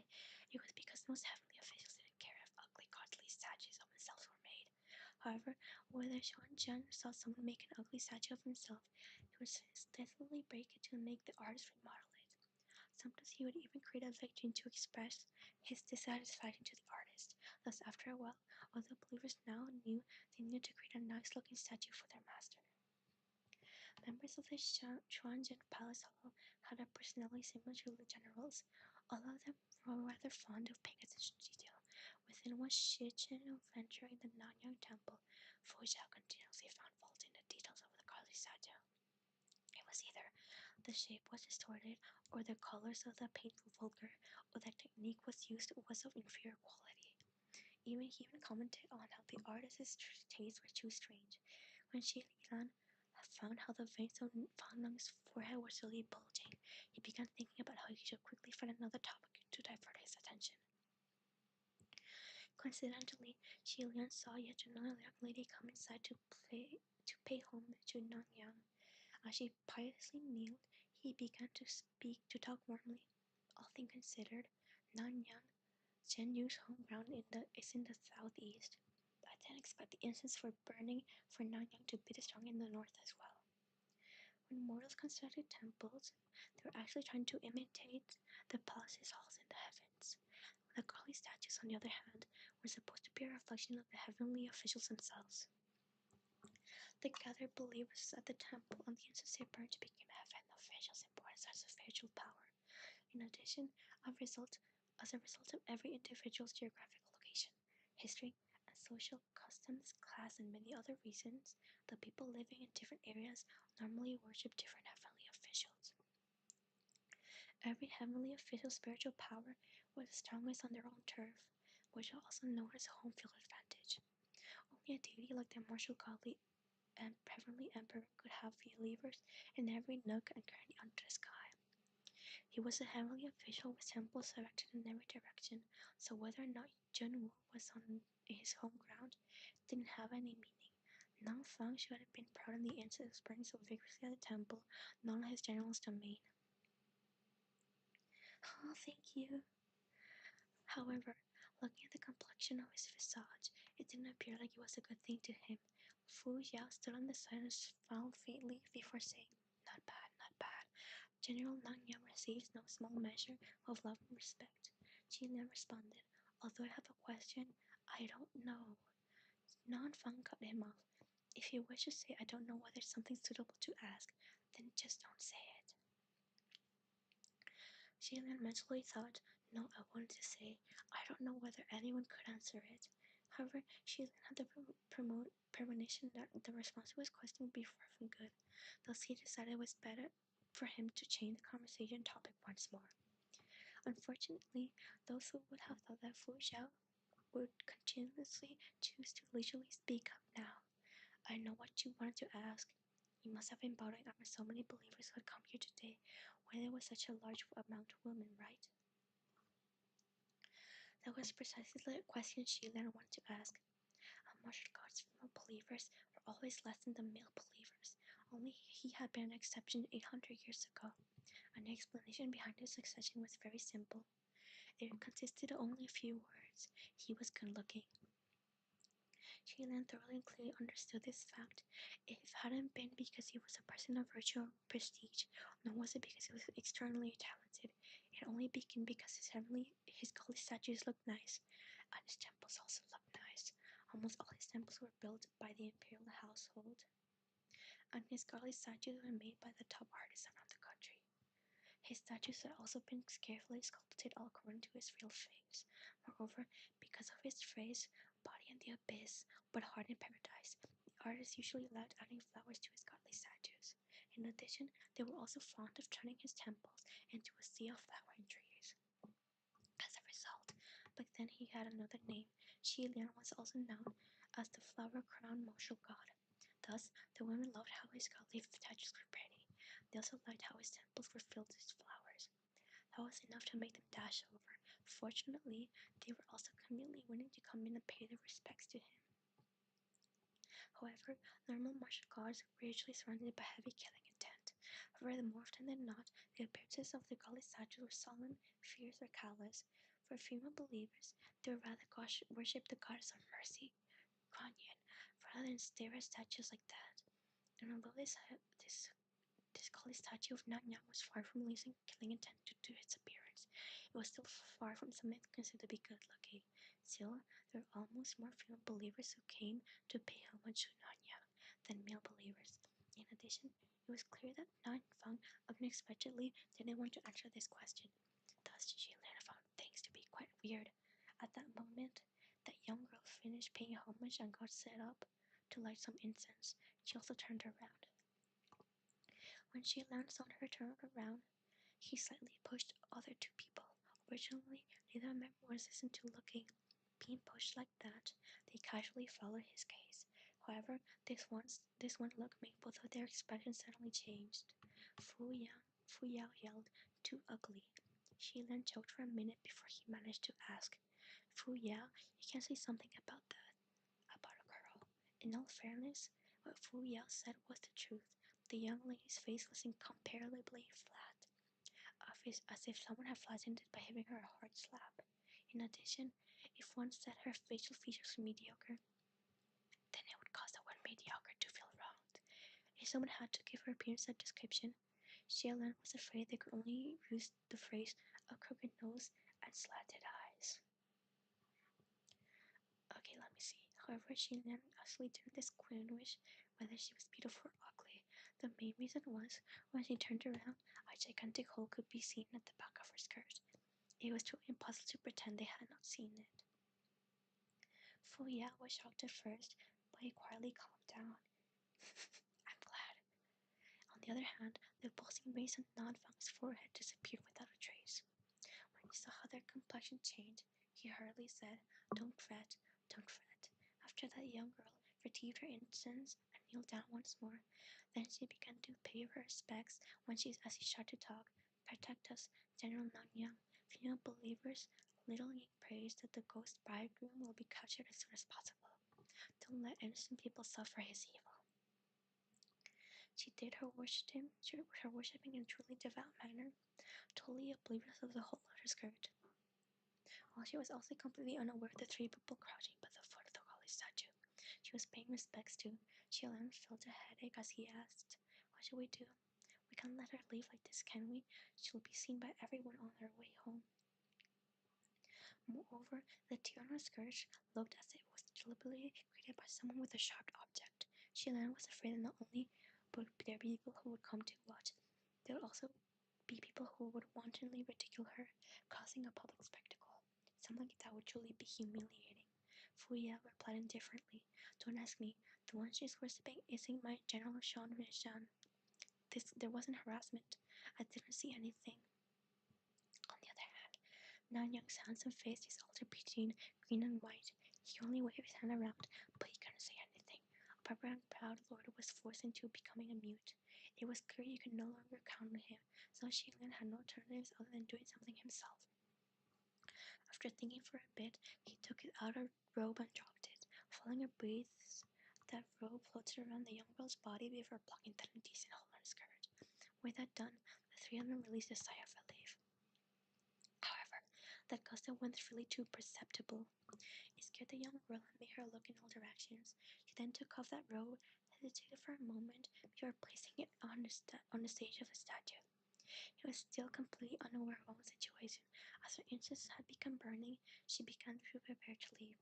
If they really allowed her to walk out and about, Xianlong was afraid that this young lady would no longer dare to face people because of her shame. When Xianlian saw the two people beside him were just stiff and stiffer, both looking completely useless, he sighed a bit. Nanfang and Fu Xiao only felt the space by their sides empty before they realized that Xianlian had only taken a foreign mojicacy and jumped out. "Hello, Kara. How are you doing? Welcome to the stream." The lights in the temple weren't dark, but they did make things look unclear. The jump of Xianlian's brought another gust of wind, making the flame of the candles flicker. The young girl, Lil Ying, only felt as if her sights shimmered before she saw a man abruptly emerge from the darkness. The upper part of his body was bare. Thus, he extended hands towards her. Little Ying so basically flew away and scattered in fright. "Hi, Irina. Welcome to the stream." As expected, the girl shrieked. Xilan was about to speak when the girl respectfully threw out a slap as she yelled, "Ah, harassment!" "Bah!" Xilan earned a slap on his face. The sound of the slap was sharp and clear. When they heard it, the faces of the people who were watching by the holy statue both began to rapidly twitch in the same way. Although she suffered a slap, Xilan was neither annoyed nor angry. He only absolutely passed over his outer robe before rapidly saying a few words in a quiet tone. Upon hearing him, that girl became shocked. He only resolutely passed over his outer robe before rapidly saying a few words in a quiet tone. "Ah, see ya, Irina. No worries, have a good sleep." Upon hearing him, that girl became shocked. The moment she touched the back of her skirt, her face immediately became red as her eyes filled with tears with less than a split second. One was unable to tell if she angered to tears or shame to tears, but she firmly grabbed the robe she then gave her before she rushed out of the temple and left. Only Lian's fragile-looking figure was left in that early empty temple. When a cold breeze passed through, he suddenly felt a bit cold. Lian rubbed his face before he turned around. Sporting a red handprint on the cheek, he began speaking to the two little gods. "All right, everything's fine now." The moment his voice faded, Nanfang pointed at him before asking, "Did your wound open?" Xi Lian looked down before uttering an "oh." What was real after he took his outer robe was pretty skin as white as jade. However, his chest was covered completely with layer after layer of white cloth, bound extremely tightly.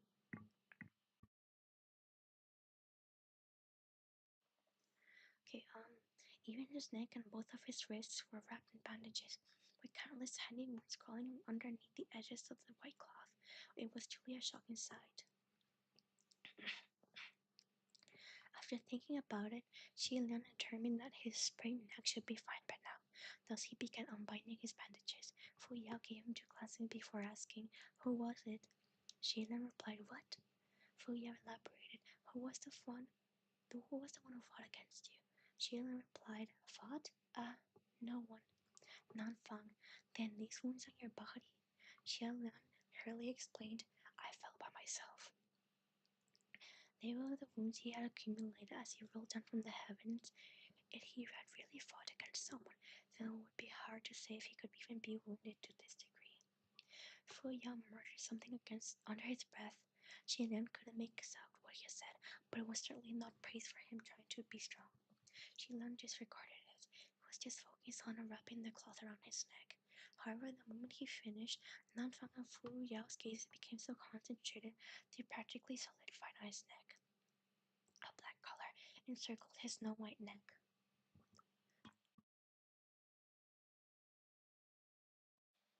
Okay, we finished the 4th chapter. I think this is the 4th one, right? Let me see.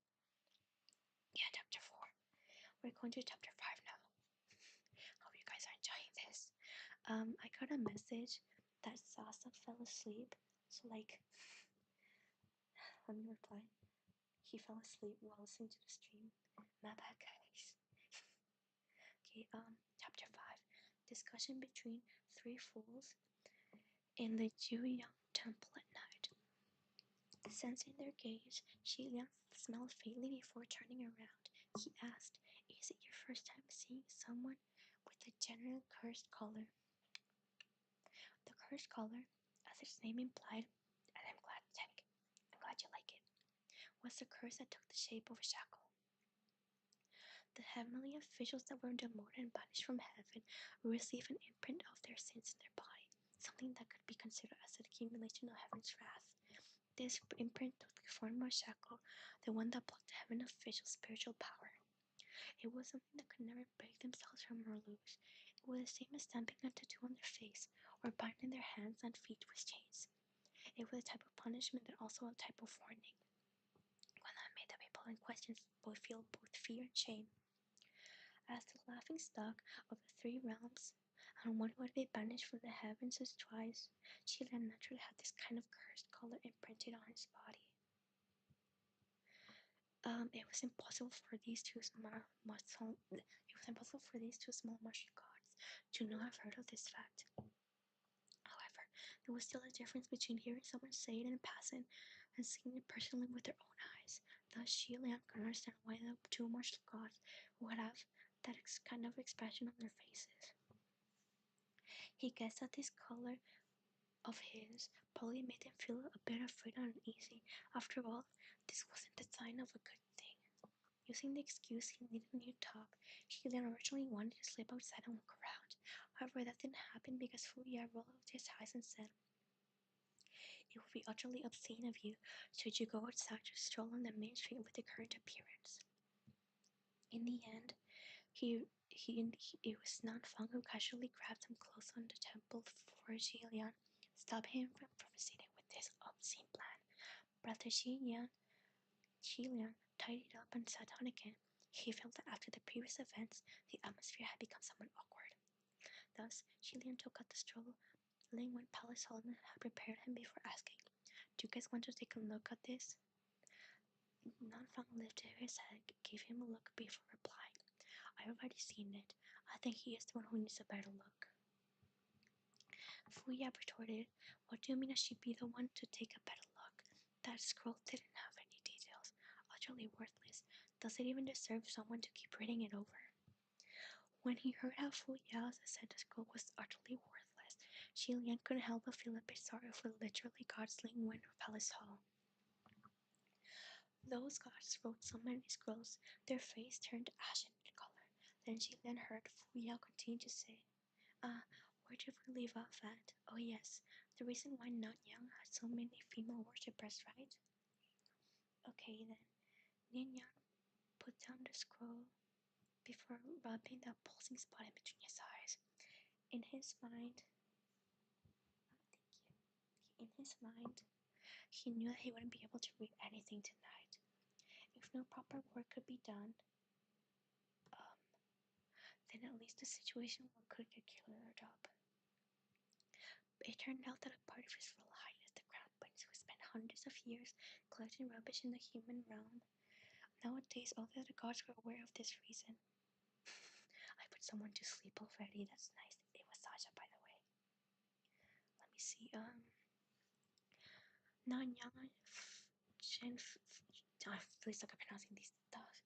Nanyang Genjun function had once been called the Zhuyang, tremendous masculinity. Genjun, for several years, the person himself had reported his name. To word that function had experienced, the other people could only sum up their feelings with the words, "What injustice."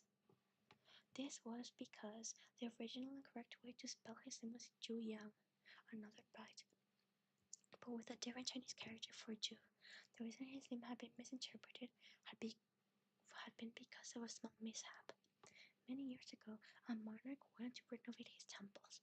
To show his sincerity, he practically wrote the words on a plaque every temple hall. However, when he wrote the description of the palace of the plaque for Julian's palace hall, he somehow misspelled the first word.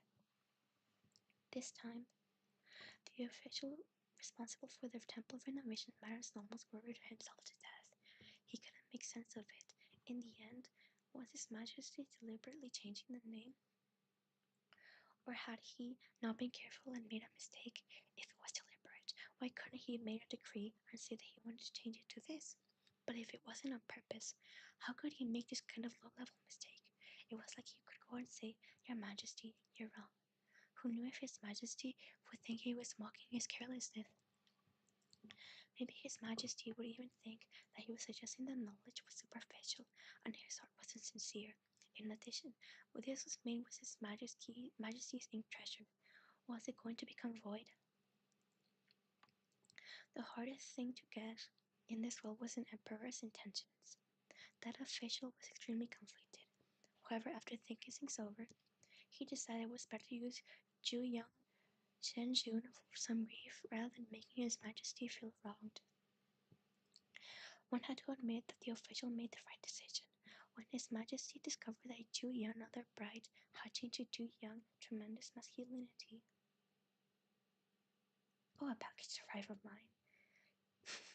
Package arrived. Let me check. Hold on. What arrived specifically? Give me a second, guys. I'm so sorry for interruption. I think I need to pick it up later.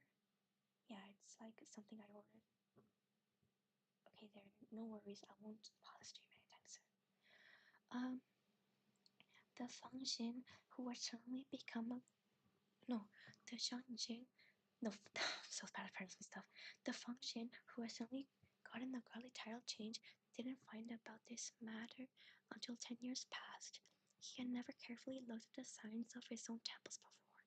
One day, he just felt suddenly very gloomy. Why were there so many women who came to worship him in his temples? In addition, why was every one of them so shy? They prayed over with thoroughly red faces. What kind of things would they be seeking for when they lit the incense? After he found out what happened, Feng Xin ran into the summit of the firmament, faced the scorching sun and the vast sky before swearing a round of curses. Unsurprisingly, he shocked all the heavenly officials there.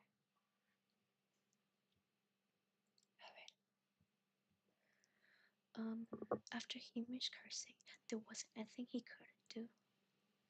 If they wanted to worship him, then he could only let them worship. It wasn't like he could make life difficult for these pious and praying women. Thus he braced himself before listening to their prayers for numerous years. This continued with an honorable monarch that felt that his title Julian, tremendous masculinity, was simply scandalous, and thus he changed it to Nanyang. However, people had not forgotten that other than being a small god, Nanyang was also a god who could offer blessings and protection. Just everyone tactically understood to never use those two words to address Nanyang. At the same time, the other gods mutually knew how to assess Nanyang Zhenjun. He only needed a few words. He was good. As long as he don't make him curse people out, everything was well. On the other side, Nanyang's face had blackened so much it can be compared to an old pot. But over here, Fu Yao was very excited as he spoke in a cultured manner. A lady's friend, the most effective when praying for a son, the secret booster for virility of men, non-young deliverer of children. Ah, ah, ah, ah. Xilan benevolently resisted the urge to smile, an attempt to leave some honor to the godly statue of Nanyang in front of them. Um, a ver. Where was I? In front of them. Speaking of, then the thing Janya's fellas couldn't hear with his sleeping flu, that kind of thing. This was because when Wu Ching and between the odd jobs and Huangji Temple, what he what he did all day was deliver tea to his highness. As a crown, Prince Jilian gave him water. Jilian, my bad, sweep the floor and make his bed. One day, Jilian saw how he would recite cultivation chants while sweeping the floor and become rigorously moved to how Wu Qing would take such pains and fight against adversity to study. And this would make him ask the Taoist ministers for a favor to return Wu Qing as their disciple. This matter, how does one phrase this? It was something that could be considered as important, or it could be considered as something insignificant. It could teach him to the person in question, or it might not matter to him. However, for what the person thought, they evidently believed that this matter was the most humiliating thing they experienced in their whole life.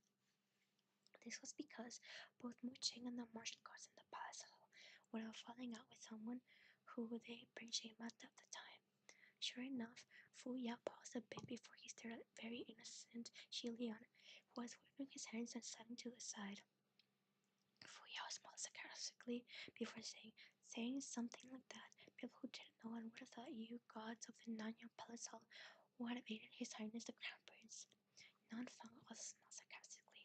Your general was indeed someone who would kick their benefactor in the teeth. What more can you say? Xi Lian wanted to interfere in their arguments when Fu Yao started speaking with a chuckle. Aha, your general is only a pot that calls the kettle black. What qualifications do you have to say these words? Xi Lian couldn't take it anymore. He watched the two of them use him as a big stick that hammered both of their generals' backs. He cut in. Wait, stop it, stop it. Naturally, no one paid attention to him. In addition, they actually started fighting. She landed in the who attacked the other first, but in any case, the table for the sacrificial offerings cracked into halves.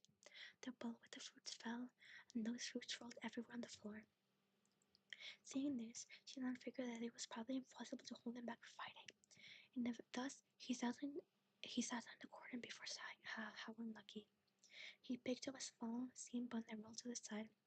Then he rubbed and removed the skin before preparing to eat it.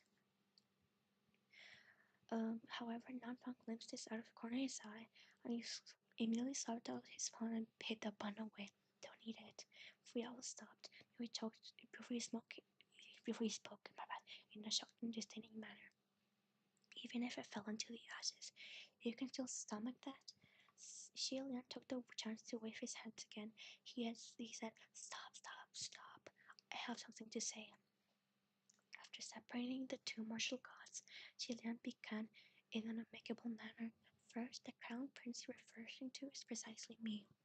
This prince hadn't even said anything, so don't use me as a weapon to attack each other. He paused for a moment before adding another sentence.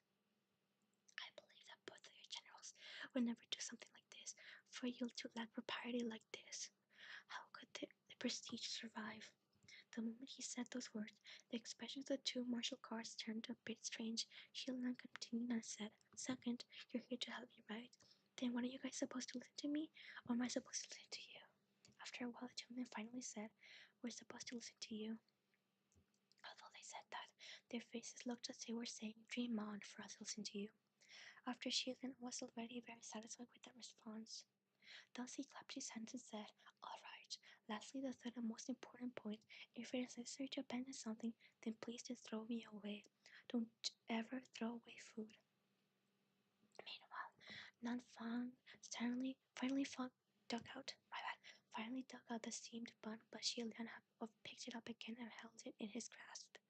The only one Xi Lian planned to eat later when he found an opportunity. At the end of his patience, Nangfang yelled, "If it fell on the ground, don't eat it anymore." The next day, at the chance encountered little store, the tea sommelier was once again sitting at the door, crossing his legs as he relaxed. From far away, he saw three figures slowly approaching. The Taoist who wore simple white garments and carried a bamboo that walked in front, while two tall teenagers who wore black clothes followed behind him. The Taoist arrived idly with arms crossed before he idly spoke, looking like even more like an idle person than Tea Sommelier himself.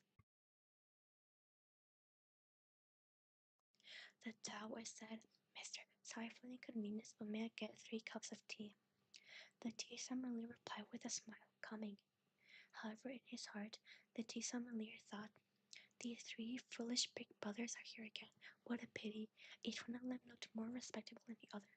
However, each of their brains was sicker as well. Always talking about this girl that immortal, this goes to the heaven. These people are all mentally ill, no matter how dignified they looked. How was they used when they were like this?" Once again, she Lian picked a table beside the window.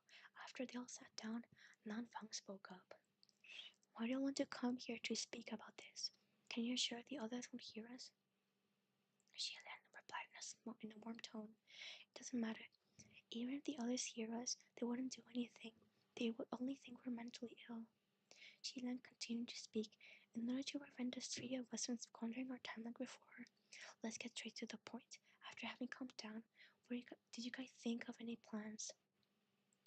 Fu Yao's eyes lit up, but he responded in a cold tone, "Let's kill it." Nanfang snorted. "No shit." Xilian said, "Nanfang, you don't have to feed his fears. Fu Yao didn't say anything wrong. The fundamental way to solve this problem is precisely to kill it. The problem is, where do we kill it? Who should we kill? How do we kill it? I suggest." At this moment, the sound of drums once again drifted from the street. Thus the three of them looked out the window. Once again, it was a group of relatives who delivered the bride.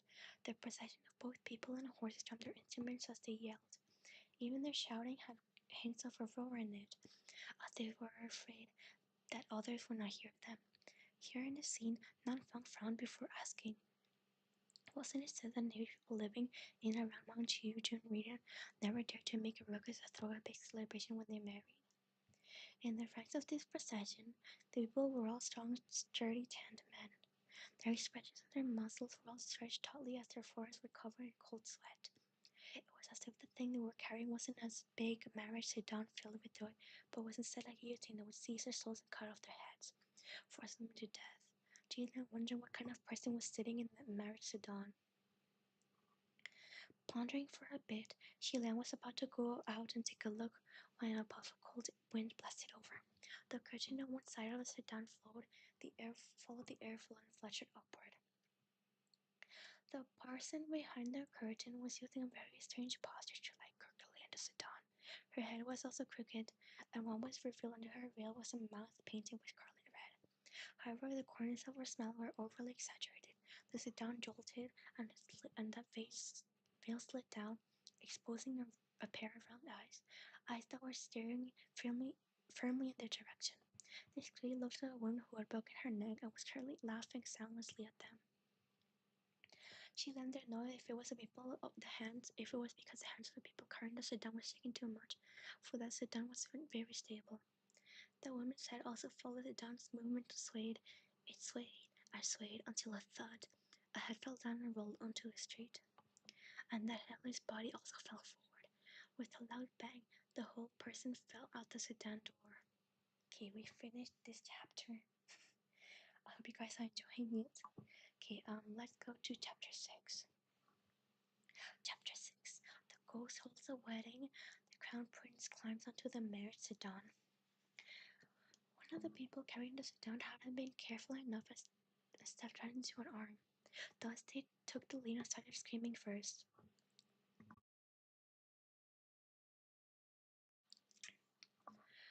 In response, the crowd responsible for delivering the wife immediately exploded. A passerby from who knows where faced out a shining white broadsword without yelling. "What's wrong? Did they come?" What happened next was basically the streets becoming a complete mess. When Shilian When Shailen once again refocused his gaze onto what had fallen out of the stone, he suddenly realized the separated head wasn't from an actual living person. In fact, it was the head of a wooden doll. Fu Yao once again remarked, "Too ugly." Coincidentally, the tearsome miller approached them with a copper teapot. Sheila remembered the tearsome miller's expression from yesterday and asked, "Mister, yesterday I saw these people make a fuss on the streets, and today they're here again. What are they doing?"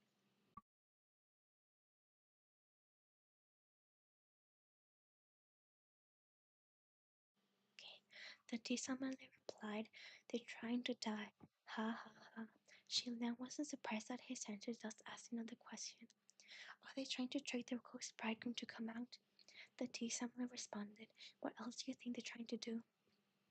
A missing bride's father offered an extremely large monetary reward for anyone who manages to catch the ghost bridegroom and help find his daughter. This is why the crowd of people created disturbance and foul atmosphere all day long. The father who had offered that reward was probably that of Fiddle they had previously discussed. Xi Lian took another look at the roughly made woman's head lying on the ground and immediately understood these people had wanted to disguise the doll as a new bride. Then he heard Fu Yao speak in a repulsed manner. "If I was the ghost bridegroom and someone gifted me this ugly thing, I would just wipe out this town."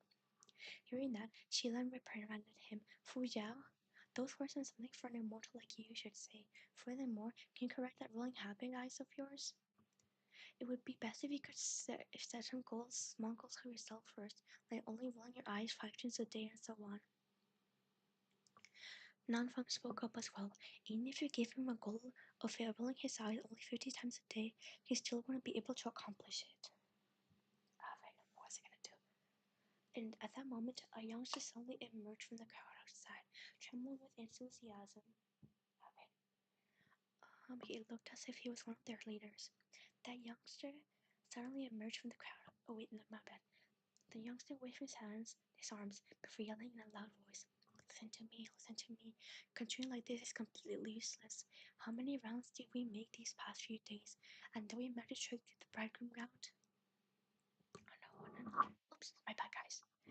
One after another, the buff men began to grumble agree with him. Seeing that, the youngster continued talking. "In my opinion, um, since we started this, we must carry out through no matter what happens. And what did he? And when did we manage to trick the? Wait, oh, I'm reading it wrong. My bad, guys. Alright. One after another. Wait, where am I? My bad. One after another, the men become to grumble agree with him, saying that the youngster continue talking. In my opinion, since we started this, we must carry through no matter what happens. It would be better to terribly rush into Mount Jujun. Everyone can search the mountain before catching and killing that ugly creature. I'll take the head. Any from proper men can follow me. After we kill the ugly creature, we can share the reward." In the beginning, only a few sparse men yelled in agreement. Gradually, however, the voice of the agreement grew until everyone responded in an affirmative tone. The unexpectedly sounded quite powerful. On the other hand, Shilian asked, "Only creature, mister, what is the matter behind this ugly creature they're talking about?" The tea sommelier said, "Rumors that the ghost bridegroom is an ugly creature that lives on Mount Yujun. Because he was born too ugly, no one will like him. That is why his heart gave birth to resentment, and why he would snatch other men's brides to prevent the couples from experiencing a happy occasion." There were no records of this on the scroll given to him by Ling Wen's palace hall. Shilan asked again, "Do people actually say this? Isn't it speculation?" The tea sommelier responded, "Who knows, but it is said that many people have seen the ghost bridegroom before. Something about how this false face is wrapped in bandages, leaving only his fierce eyes uncovered, and that he cannot speak, but rather roars like a beast. Currently, these rumors are circulating everywhere."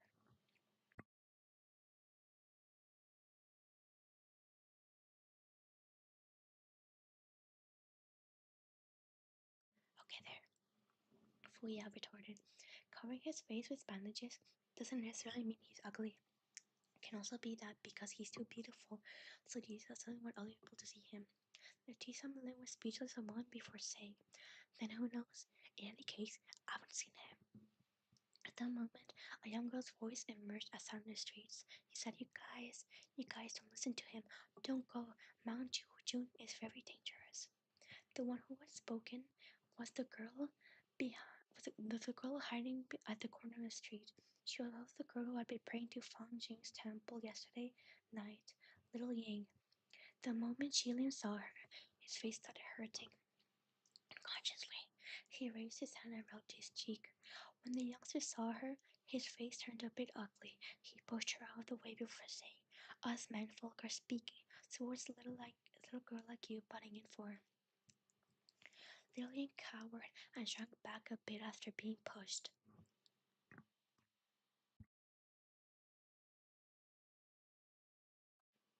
However, she seemed to summon all of her courage before softly speaking again. "Don't listen to him. Whether it's pretending to hold a fake wedding or searching the mountain, these tasks are all so dangerous. After you just sending yourself to death." The youngster replied, "You can only say these pleasant words. All of us are working together and taking our lives to help the people rid of evil. And you're just a selfish girl, one who refused to disguise yourself as a bride and sit on the sit-on chair. You can't even muster up the courage even if it would help everybody. And now, you're running over here to hinder us again.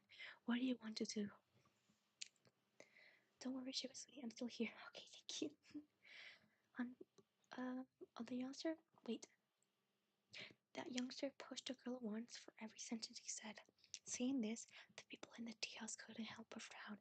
Shilian lowered his head and focused on removing the bandages on his wrist. As he did this, he heard the tears familiar again. That young lady previously wanted to coax that girl into disguising herself as the bride. At that time, he had said so much sweet words that was like mouth. His mouth had been rubbed with honey, but after the girl refused, he flipped his face and became like this.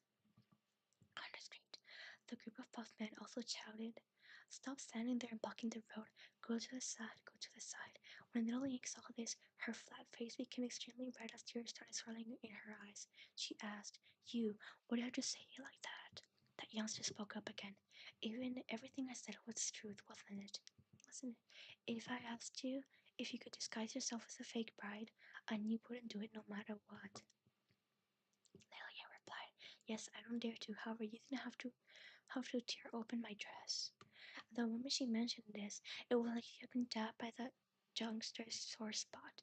She immediately jumped and refuted. "An ugly person like you shouldn't randomly spray blood at people and accuse them. I teared open your dress. Your dress. Do you think I'm blind? Who knows? Maybe you just wanted to show yourself to other people, so you ripped it yourself. Who knows? Your face is ugly. Even if your dress is torn, maybe nobody would even want to take a look. Don't pin the blame onto my head, my bad." Nanfang really couldn't continue listening to this. With the kacha, the teacup in his hands cracked and broke into pieces. However, just when he was about to get up, a white shadow closed it past him, and the youngster that had been holding himself up high above the girl suddenly shouted. He face planted before falling onto his butt, and blood started dripping from his fingers. No one had enough time to figure out what happened, for he was already sitting on the ground. Thus, people thought little Ying had been the one who had injured him. However, who knew that when they turned their gaze back to little Ying, they could no longer see her. Instead, a Taoist wearing white stood in front of her. Both of Lian's hands were tucked in his sleeves. He didn't even turn around to look at the boy, and just watched little Ying with a smile, slowly bending down so he was at the same eye level as her. Lian asked, "Young lady, I wonder if I can invite you inside to drink a cup of tea with me?" The youngster sitting on the ground just felt as though his nose and mouth were hurting terribly. Actually, his whole face was hurting so much it felt like he had been smacked with a steel whip. However, the Taoist in front of them clearly didn't have any weapons. In addition, he didn't see when a Taoist had made his move or when he had made his move. Thus, the youngster stumbled, and managed to climb up to his feet before pointing his sword at the man. This person used a demonic art. The moment the group of men behind the youngster heard the words demonic art, they all raised their swords against Xilian. However, they were never expecting Nanfang, who was behind Xilian, to suddenly thrust out his palm. Following another kacha sound, the pillar beside him completely collapsed. When they saw a display of divine power, the complexion of all the buff men simultaneously changed. The youngster also began mentally cowering in heat, but he was still reluctant to admit his fault. Instead, he rushed towards him and he loudly yelled, "To tell admit defeat here. Which Taoist path are you from? Leave your name, and in the future we can settle this account." Nanfang completely didn't bother to reply, but the Fujiao beside piped up, "Not a problem, not a problem. There's presents from the Jew." Nanfang thrust another palm at Fujiao, and once again the two of them started fighting. On the other hand, Sheila allegedly wanted to invite the girl inside the tea house to sit for a bit, and then help her order some fruit tea and order some snacks. However, little Ying moved away her own tears before leaving. Thus, Shi Liang could only sigh and watch her leaving back before walking to the tea house himself. When he came inside, the tea sommelier reminded him, "Remember to pay for the pillar." Thus, when Shi Liang sat down again, he faced Nanfang and said, "Remember to pay for the filler." Nanfang became silent.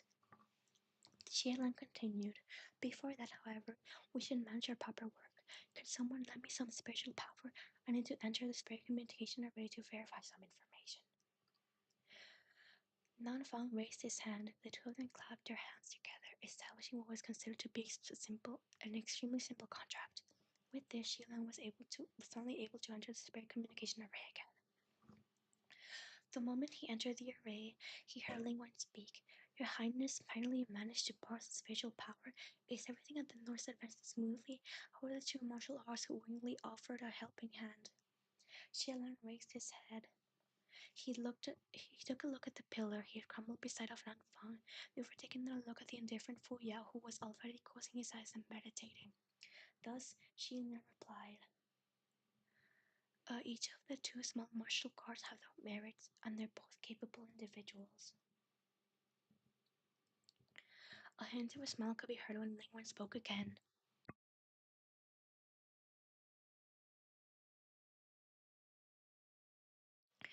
"Then we truly have to congratulate General Nang Yao and General Xuan Xian. According to His Highness's words, these two small martial guards have boundless prospects. Ascending may even be an imminent event. However, a quick moment after Ling Fen finished speaking, Mu Ching's cold voice floated out. "He did inform me of this adventure of his, and left just like that.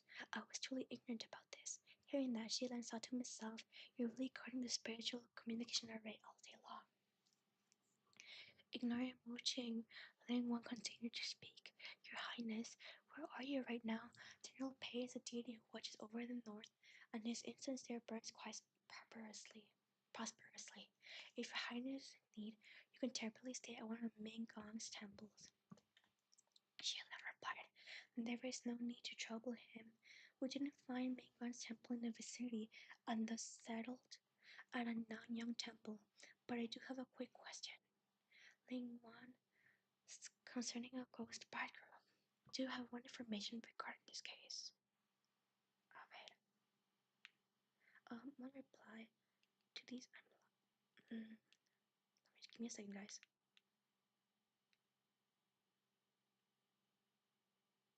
You're allowed. I'm just replying to some people. You're allowed to join of it. Let me see. Okay, there. Sorry about that. Your Highness, where are you right now? General Pei is a deity who watches over the north, and his incense burns quite prosperously. If your Highness is in need, you can temporarily stay away at one of Mingguan's temples." Qilan replied, "There is no need to trouble him. We didn't find a Mingguan temple in the vicinity and thus settled at Nanyang Temple. But I do have a quick question. Ling Wen, concerning the ghost bridegroom, do you have more information regarding this case?" Ling Wen responded, "We do. Just a while ago, my palace logged the rating for the ghost bridegroom. He should be of the Wrath rank. Wrath. For the demons and ghosts wreaked havoc on the mortal realm. The Lingwen Palace holds classified them into 4 ranks according to their abilities. These 4 ranks were the fierce, the severe, the wrath, and devastation.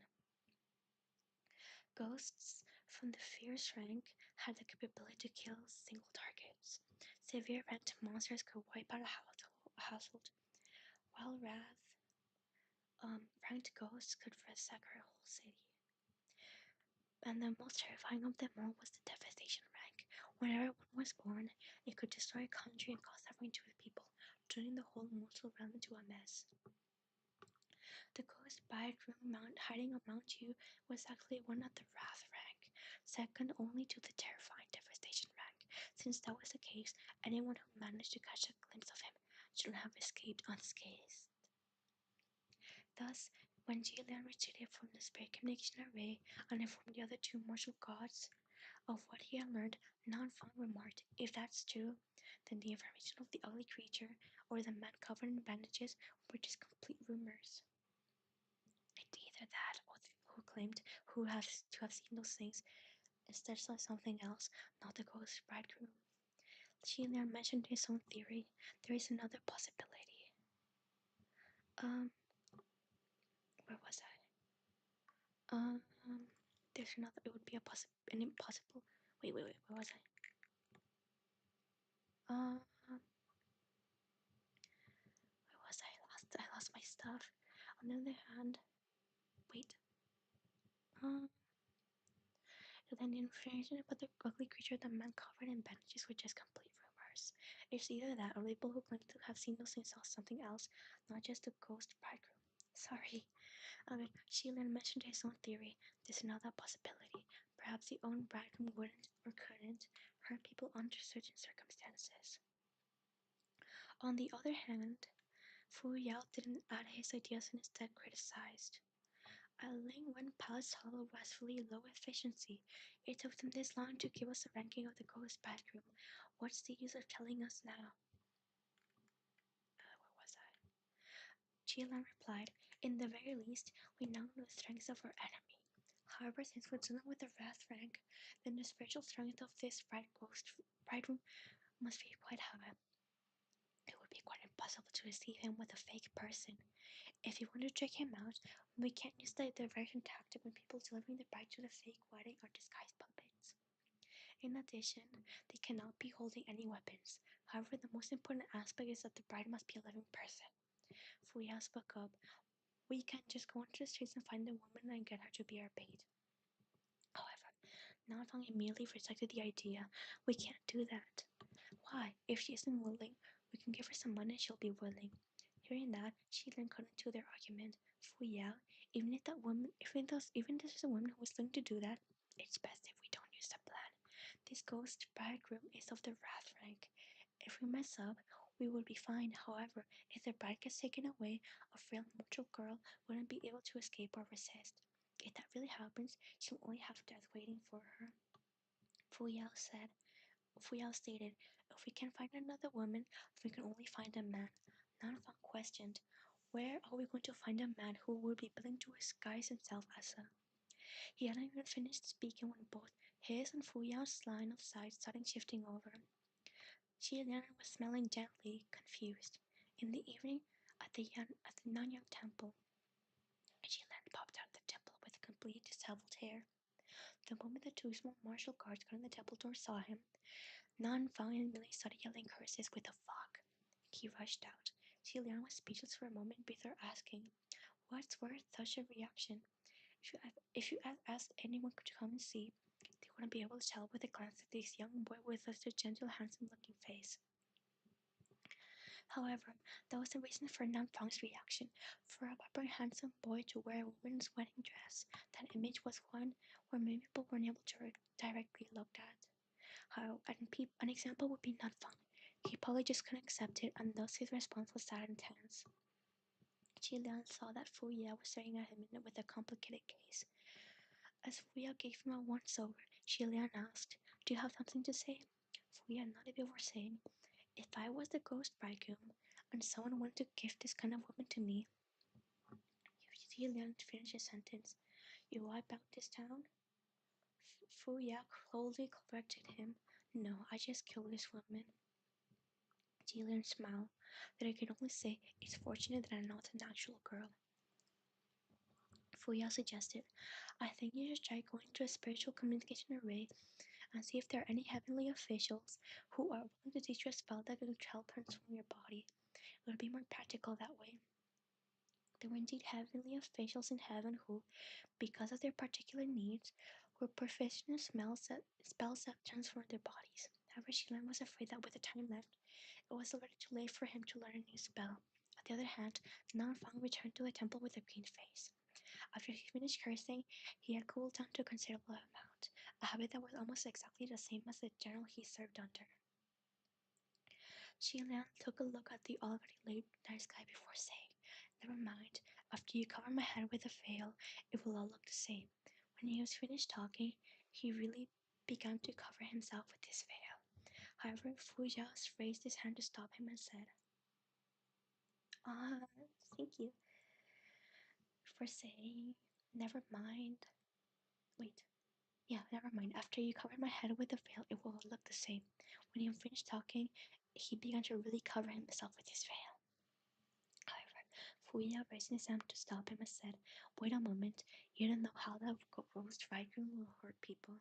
If he takes off your veil and realizes he was tricked, something unexpected might occur when he rages. Wouldn't that just create more problems?"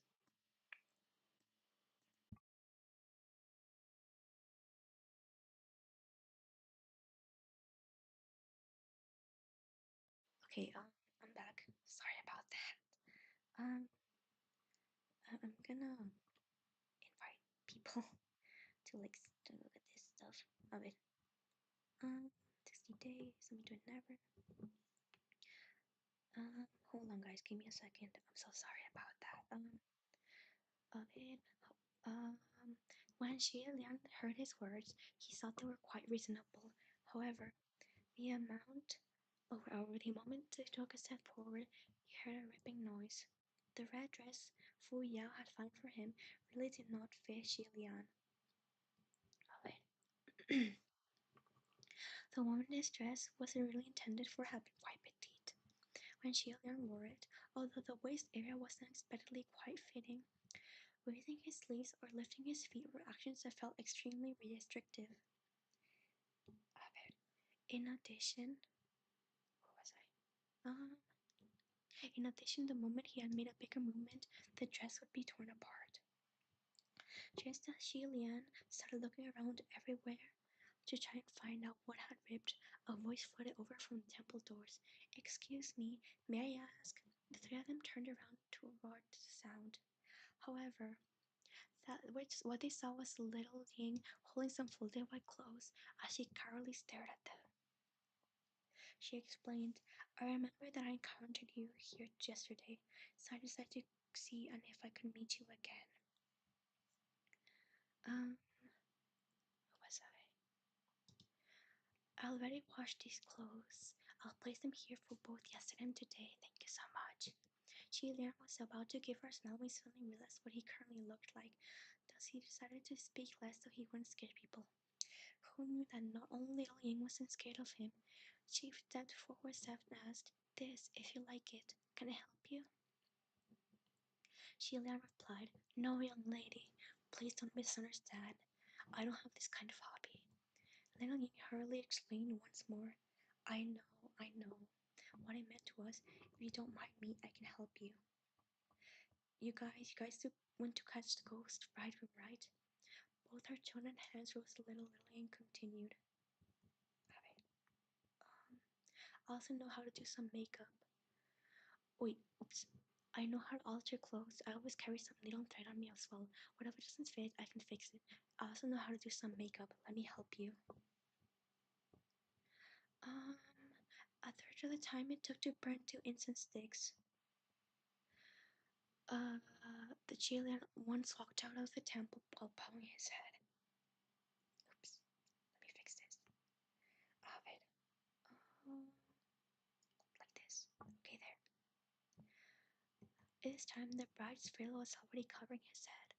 Nan Fang and Fu Zhao seemed to want to take a peek, but in the end they still decided it was better to cherish their eyes. The sit-down chair they found at the front of the temple, and was the carefully selected people who were supposed to carry the chair had long been waiting there. The moon had already been set up high, and up in the night sky. Thus His Royal Highness the Crown Prince sat onto the grand red satin chair, clothed in a bride's wedding dress. We finished the chapter. Okay, I hope you guys are liking it. Yippee! Let me go to the next chapter. Chapter 7. The ghost holds the wedding. The crown prince climbs onto the marriage sedan. The whole marriage sedan was covered in crimson satin. Lovely flowers, the moon, dragons, and phoenixes were sewn on with brightly colored thread.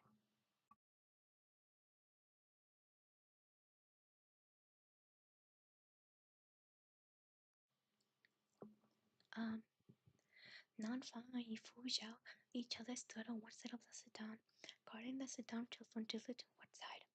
Shilian sat upright in the middle of the sedan, swaying with the walking rhythm of the ones carrying it. In reality, the 8 people carrying the sedan were all outstanding military officials who were proficient in martial arts.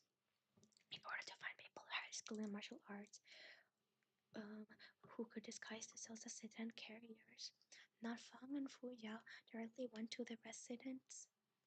Actually went to that official's residence and revealed their plans. They clearly explained how they wanted to go and explore Mount Yujun. Thus, without asking any more, that official immediately pulled out a row of tall and strong martial artists. However, the reason why Nanfang and Fu Yao wanted strong fighters was not because they were hoping they could help them. Instead, they really wanted them to be able to defend themselves and flee when the fierce ghosts began to fight back. Contrarily, those 8 military officials didn't think too highly of them. Within the government, they were all first-class experts. When weren't they the little stars of the show? Despite that, the moment these 2 pretty boys came, they began stepping on their heads and forcing them to become sedan carriers. It would be said they were already extremely unhappy. However, their master's orders had to be followed, and thus they could only restrain the disdain in their hearts. But since they were happy, it was hard to avoid their anger from flaring up.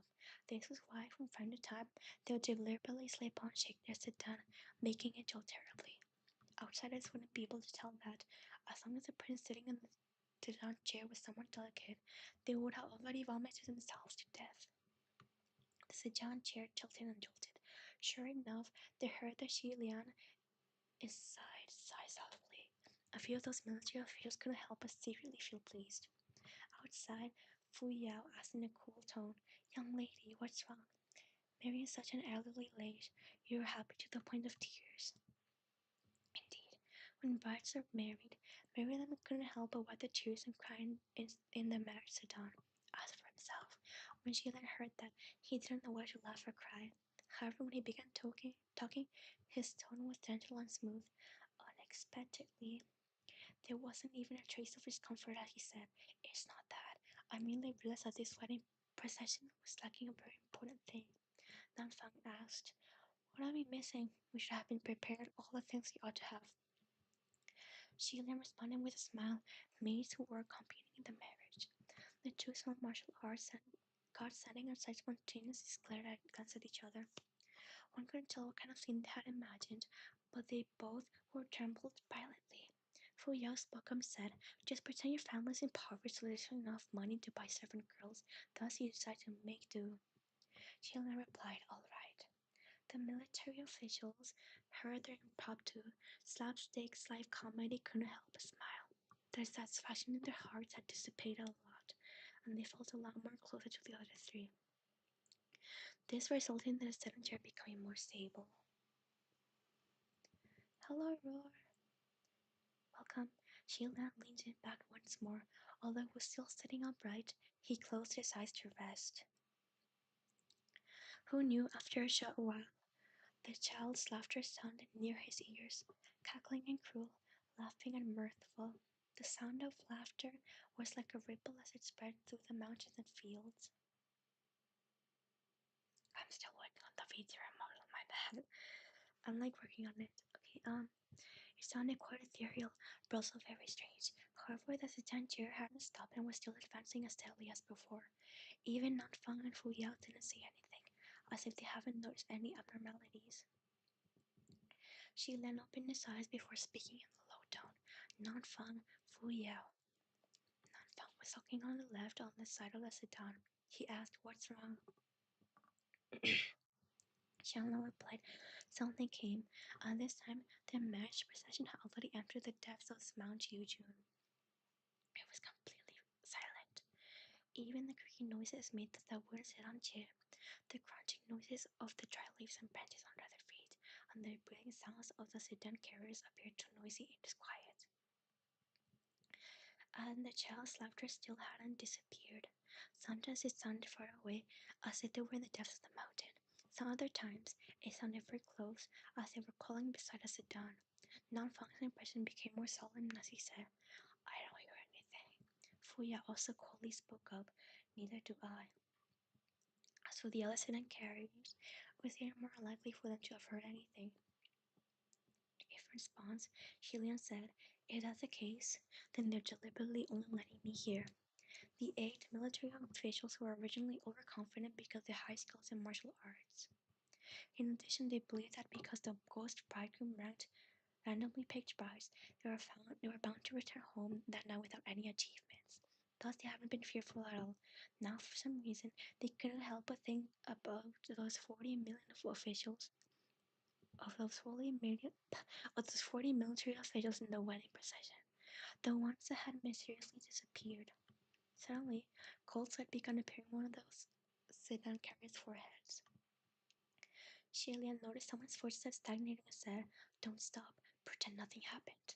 Danfang waved his hand, motioning for those military officials to keep walking. Xiang Liang spoke up and said, "He's singing." Fu Ye asked, "What is he singing?" After carefully listening to the child's voice, Xilian began repeating the words phrase by phrase. New bride, new bride, new bride on the red marriage sedan. In the middle of the silent night, Xilian's slightly sluggish voice came out very crisp. Clearly, he had just been saying those words. However, those 8 military officials felt as if they could hear a child's voice singing that odd song with him. It really made one's blood run cold. Xi Lian continued to speak, eyes brimming with tears, each passing the mountain's road. Under the veil did not hold the rising smile. Ghost bride. Do they mean ghost bridegroom or something else? He paused a bit before saying, "This won't work." He keeps laughing now so the words aren't clear. Nanfang frowned. "What does all of this mean?" Xi Lian replied, "The literal meaning is telling the new bride in the sit-down chair that she should only cry, and that she shouldn't smile." Nanfang corrected his previous question. "I meant, what is the meaning behind this scene running over here to remind you of that?" On the other hand, Fu Yao would entirely have an opposing idea. It might not necessarily be just reminding us. It could be possible that it's deliberately trying to make us do the wrong thing. Perhaps smiling is the real to come out unscathed. However, its goal is to trick others to cry. It's hard to say it if in the past other brides fell for their plans. In response to that, Xilian said, "Fu Yao, if an ordinary bride heard his kind of voice in the middle of the road, I'm afraid she'll only be scared to death. How could she smile? In addition, whether required a smile, what would the worst result be?" Fu Yao responded, "You'll get kidnapped." Thus Xilian reminded him, "Isn't the purpose of our trip tonight exactly that?" Fu Yao snorted, though he didn't come to argue. Contrarily, Xilian spoke up again and said, "Also, there's something I think I should tell you guys." Nanfang said, "What is it?" "Ever since I sat into the sedan, I never stopped smiling." Silence. They had just said that when suddenly the marriage sedan sank heavily. The 8 military officials began to riot, causing the marriage sedan to completely halt. Nanfang shouted, "Everyone don't panic." Xi Lian raised his hand slightly before asking, "What happened?" Fu Zhao replied in a slight tone, nothing more than meeting some beasts." He had just finished answering when Xi Lian heard a mournful wolf howl cut through the night silence. A pack of wolves was blocking their path. No matter what, Xi Lian thought this wasn't normal. Thus he asked, "May I ask, do wolf packs suddenly and frequently roam Mount June?" My bad, I feel like I'm pronouncing. One of the military officials holding the carnage said, "I never heard of this happening before. How could they be on Mount Juyun?" She then noticed and raised his eyebrow before saying, "Yeah, then we've come to the right place." It was nothing more than a pack of wolves on a mountain. They weren't something difficult for Nanfang and Yu Xiao to deal with, and they weren't something scary for those military officials who regularly rolled around and fought against others. But just then, they had been pondering over the ghost bridegroom's eerie song. That had been the only reason they were so caught off guard and afraid. For the moment of the forest, many pairs of faintly green wolf eyes lit up, but the wolves themselves began slowly walking out. Quickly, they began surrounding them. However, when a compared pack to beasts that happily found a meal to the thing they couldn't hear nor touch, the weird thing was of course scarier. Thus, one by one, everybody began rolling sleeves off for battle, preparing to show the talents and go on a killing spree. Unfortunately, the best of the show had begun to come. Gently following their steps, a rustling noise appeared, followed by a strange noise that didn't sound human or like a beast. A military official exclaimed in alarm. "This, what is this? What is this thing?" Nanfang also began cursing. She then knew that something had quickly changed, and thus wanted to stand up. He asked, "What happened now?" However, Nanfang immediately yelled, "Don't come out." Xilian raised his hand when suddenly the sedan chair began to shake. It seemed that there was something leaning against the sedan door. Xilian, however, lowered his head that much. He directed his gaze downward, seeing the back of the head of something kind of the crab between his veil. It actually climbed into the marriage sedan. That thing that had stuck his head into the marriage sedan, but was immediately dragged out by something outside. Nanfang stood in front of the sedan and cursed, "Fuck, it's a base slave." As soon as he heard it was a base slave, Xilian knew that things would not become more troublesome. Coincidentally, when Palace's judgment, a base slave was something they couldn't even obtain from the fierce rank. It said originally base slaves were human, however, it was looked at them now, even if they were people, one could only say they were deformed humans. If they had hair on the face, but they looked vacant and clear. They had legs and arms, but they were too weak to walk on. They had mouths and teeth, but it will take forever to bite someone to death. However, they let people choose. Most people would rather meet the scary fears of severe rat monsters than meet a base slave. This was because, in most cases, base slaves disappeared and coordinated with other ghosts and monsters. When their prey was fighting against their enemies, they would suddenly disappear. Then they would use their endlessly tangled arms and legs to stick onto their prey. They also had countless companions that avenged dauntlessly, all winding around their prey like sticky candy. Even though the combat strength was extremely low, they were very tenacious and hard to kill. Furthermore, they usually emerged in a large group. It was pretty hard to shake them off, and even more difficulty to quickly kill them all. Gradually, one would waste too much strength fighting them, or they would end up stumbling. As a result, there would inevitably be a short moment of carelessness. One would let the enemy have been waiting for an opportunity to succeed. After the prey was killed by the other ghosts and monsters, the base slaves would collect the remains of the prey, those broken arms and legs. For eating them was hellish. They were not nibble until they were full of holes. Base slaves were truly a disgusting existence. To heavenly officials from upper heaven, letting out divine light and putting out their weapons were naturally strong enough to scare base slaves into retreating. However, to the small martial guards of middle heaven, these things were truly hard to deal with. From what seemed to be a distant place, Fu Yao said in a tone full of revulsion, "I hate these things the most. Did Ling Wen have Alice Hall mention these things?" Shilan responded they didn't. Fu Yao immediately retorted, "What do those guys have?" Ignoring him, Shilan asked how many of them came. This night, it was Nanfang who replied, "Around 100, probably a bit more, don't come out." For things like base slaves, the more there were, the stronger they became. When there were more than 10 of them, it would already be extremely hard to deal with. More than 100 of them, it would be more than enough base slaves to drag to death. The base slaves usually liked living in places where there were a lot of people. Now, Shilan would have never expected there would be this many living on the deserted Mount Yuju. Shilan thought for a moment before slightly raising his arms, revealing the wrist that was half bandaged. He said, "Go ahead." The moment he said those words, those white bandages began automatically sliding off his arm. Like it was alive, it flew aside, passing the curtains of the sedan. Sheila sat upright in the sedan before gently ordering them, strangle them to death. In the midst of the night, a white viper suddenly swam out. When that white, thin silk was bandaged around Sheila's wrist, it seemed to be only a few chi in length. However, when it flew as quick as the lightning into the fight, it seemed as if it was infinitely long, with a crack, crack, crack, crack. A succession of snapping sounds echoed in the air. In the blink of an eye, dozens of wild wolves and bay slaves had their necks broken by the white silk. The 6 bay slaves bothering Nanfang instantly met a violent death and fell to the ground. He thrust out his palm and sent the last wolf flying. However, though Nanfang had escaped the danger, he didn't relax his at his best. Instead, he rushed towards the town and yelled in disbelief, "What is that thing?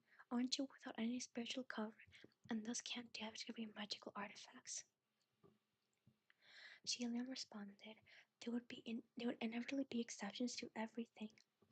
Nanfang was furious. He slapped one side of the sedan carriage and roared, "Shilian, say it clearly. What is that thing? Is it?" The slap of face almost made the whole sedan fall apart. Thus Shilian had no other choice but to raise his hand and support the door. But for once he was slightly startled. When Nanfang said those words, his tone unexpectedly made him recall Fang Shen's appearance we got mad in the past.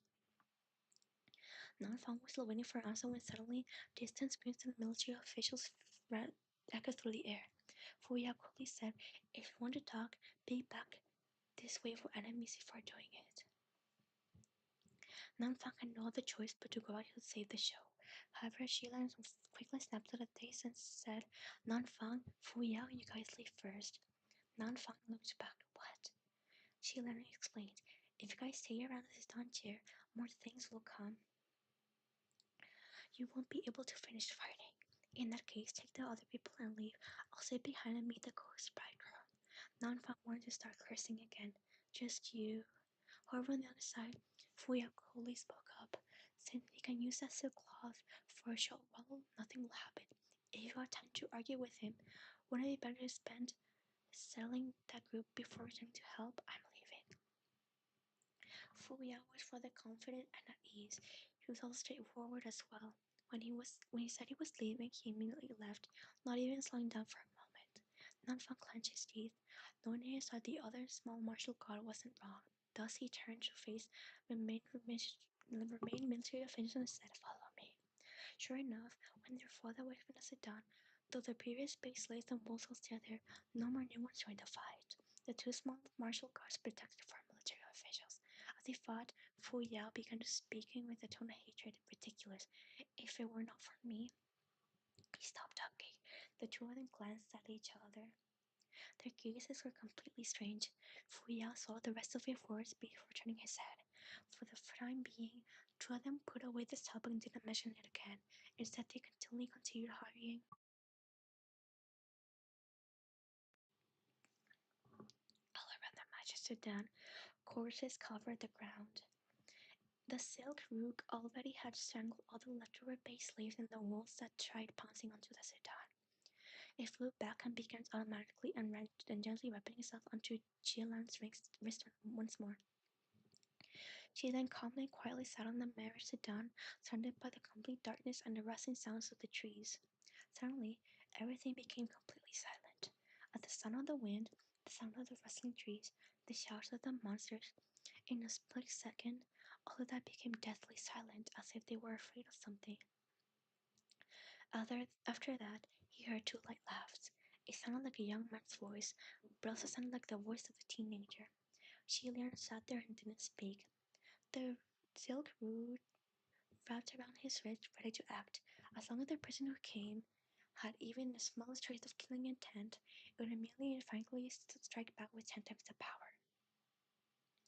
Unpredictably, Shilan didn't need an abrupt attack or a blast of killing intent, but something completely different. The curtain of marriage sedan was slightly lifted. Looking from the crack of the red veil, Shilan saw the person extend a hand towards him. The fingers that joined to the hand were well defined. Red thread was tied around the third finger. On the slender one-pilled hand, it looked as if it was the colorful and the bright knot of fate. So now we're gonna meet Hua Chang in the next chapter. However, I will probably end the stream for now, as I'm getting really dehydrated. So I'm gonna end the stream for now, and hope you guys enjoyed it so far. Feel free to give on the ASMR suggestions, but I think I will continue the series of reading the first book of Heaven Official's Blessings. Yes, I'm sorry guys, I'm getting a bit dehydrated, and thank you, I'm glad you guys enjoyed it. See ya, bye. Thank you for staying and watching, yippee.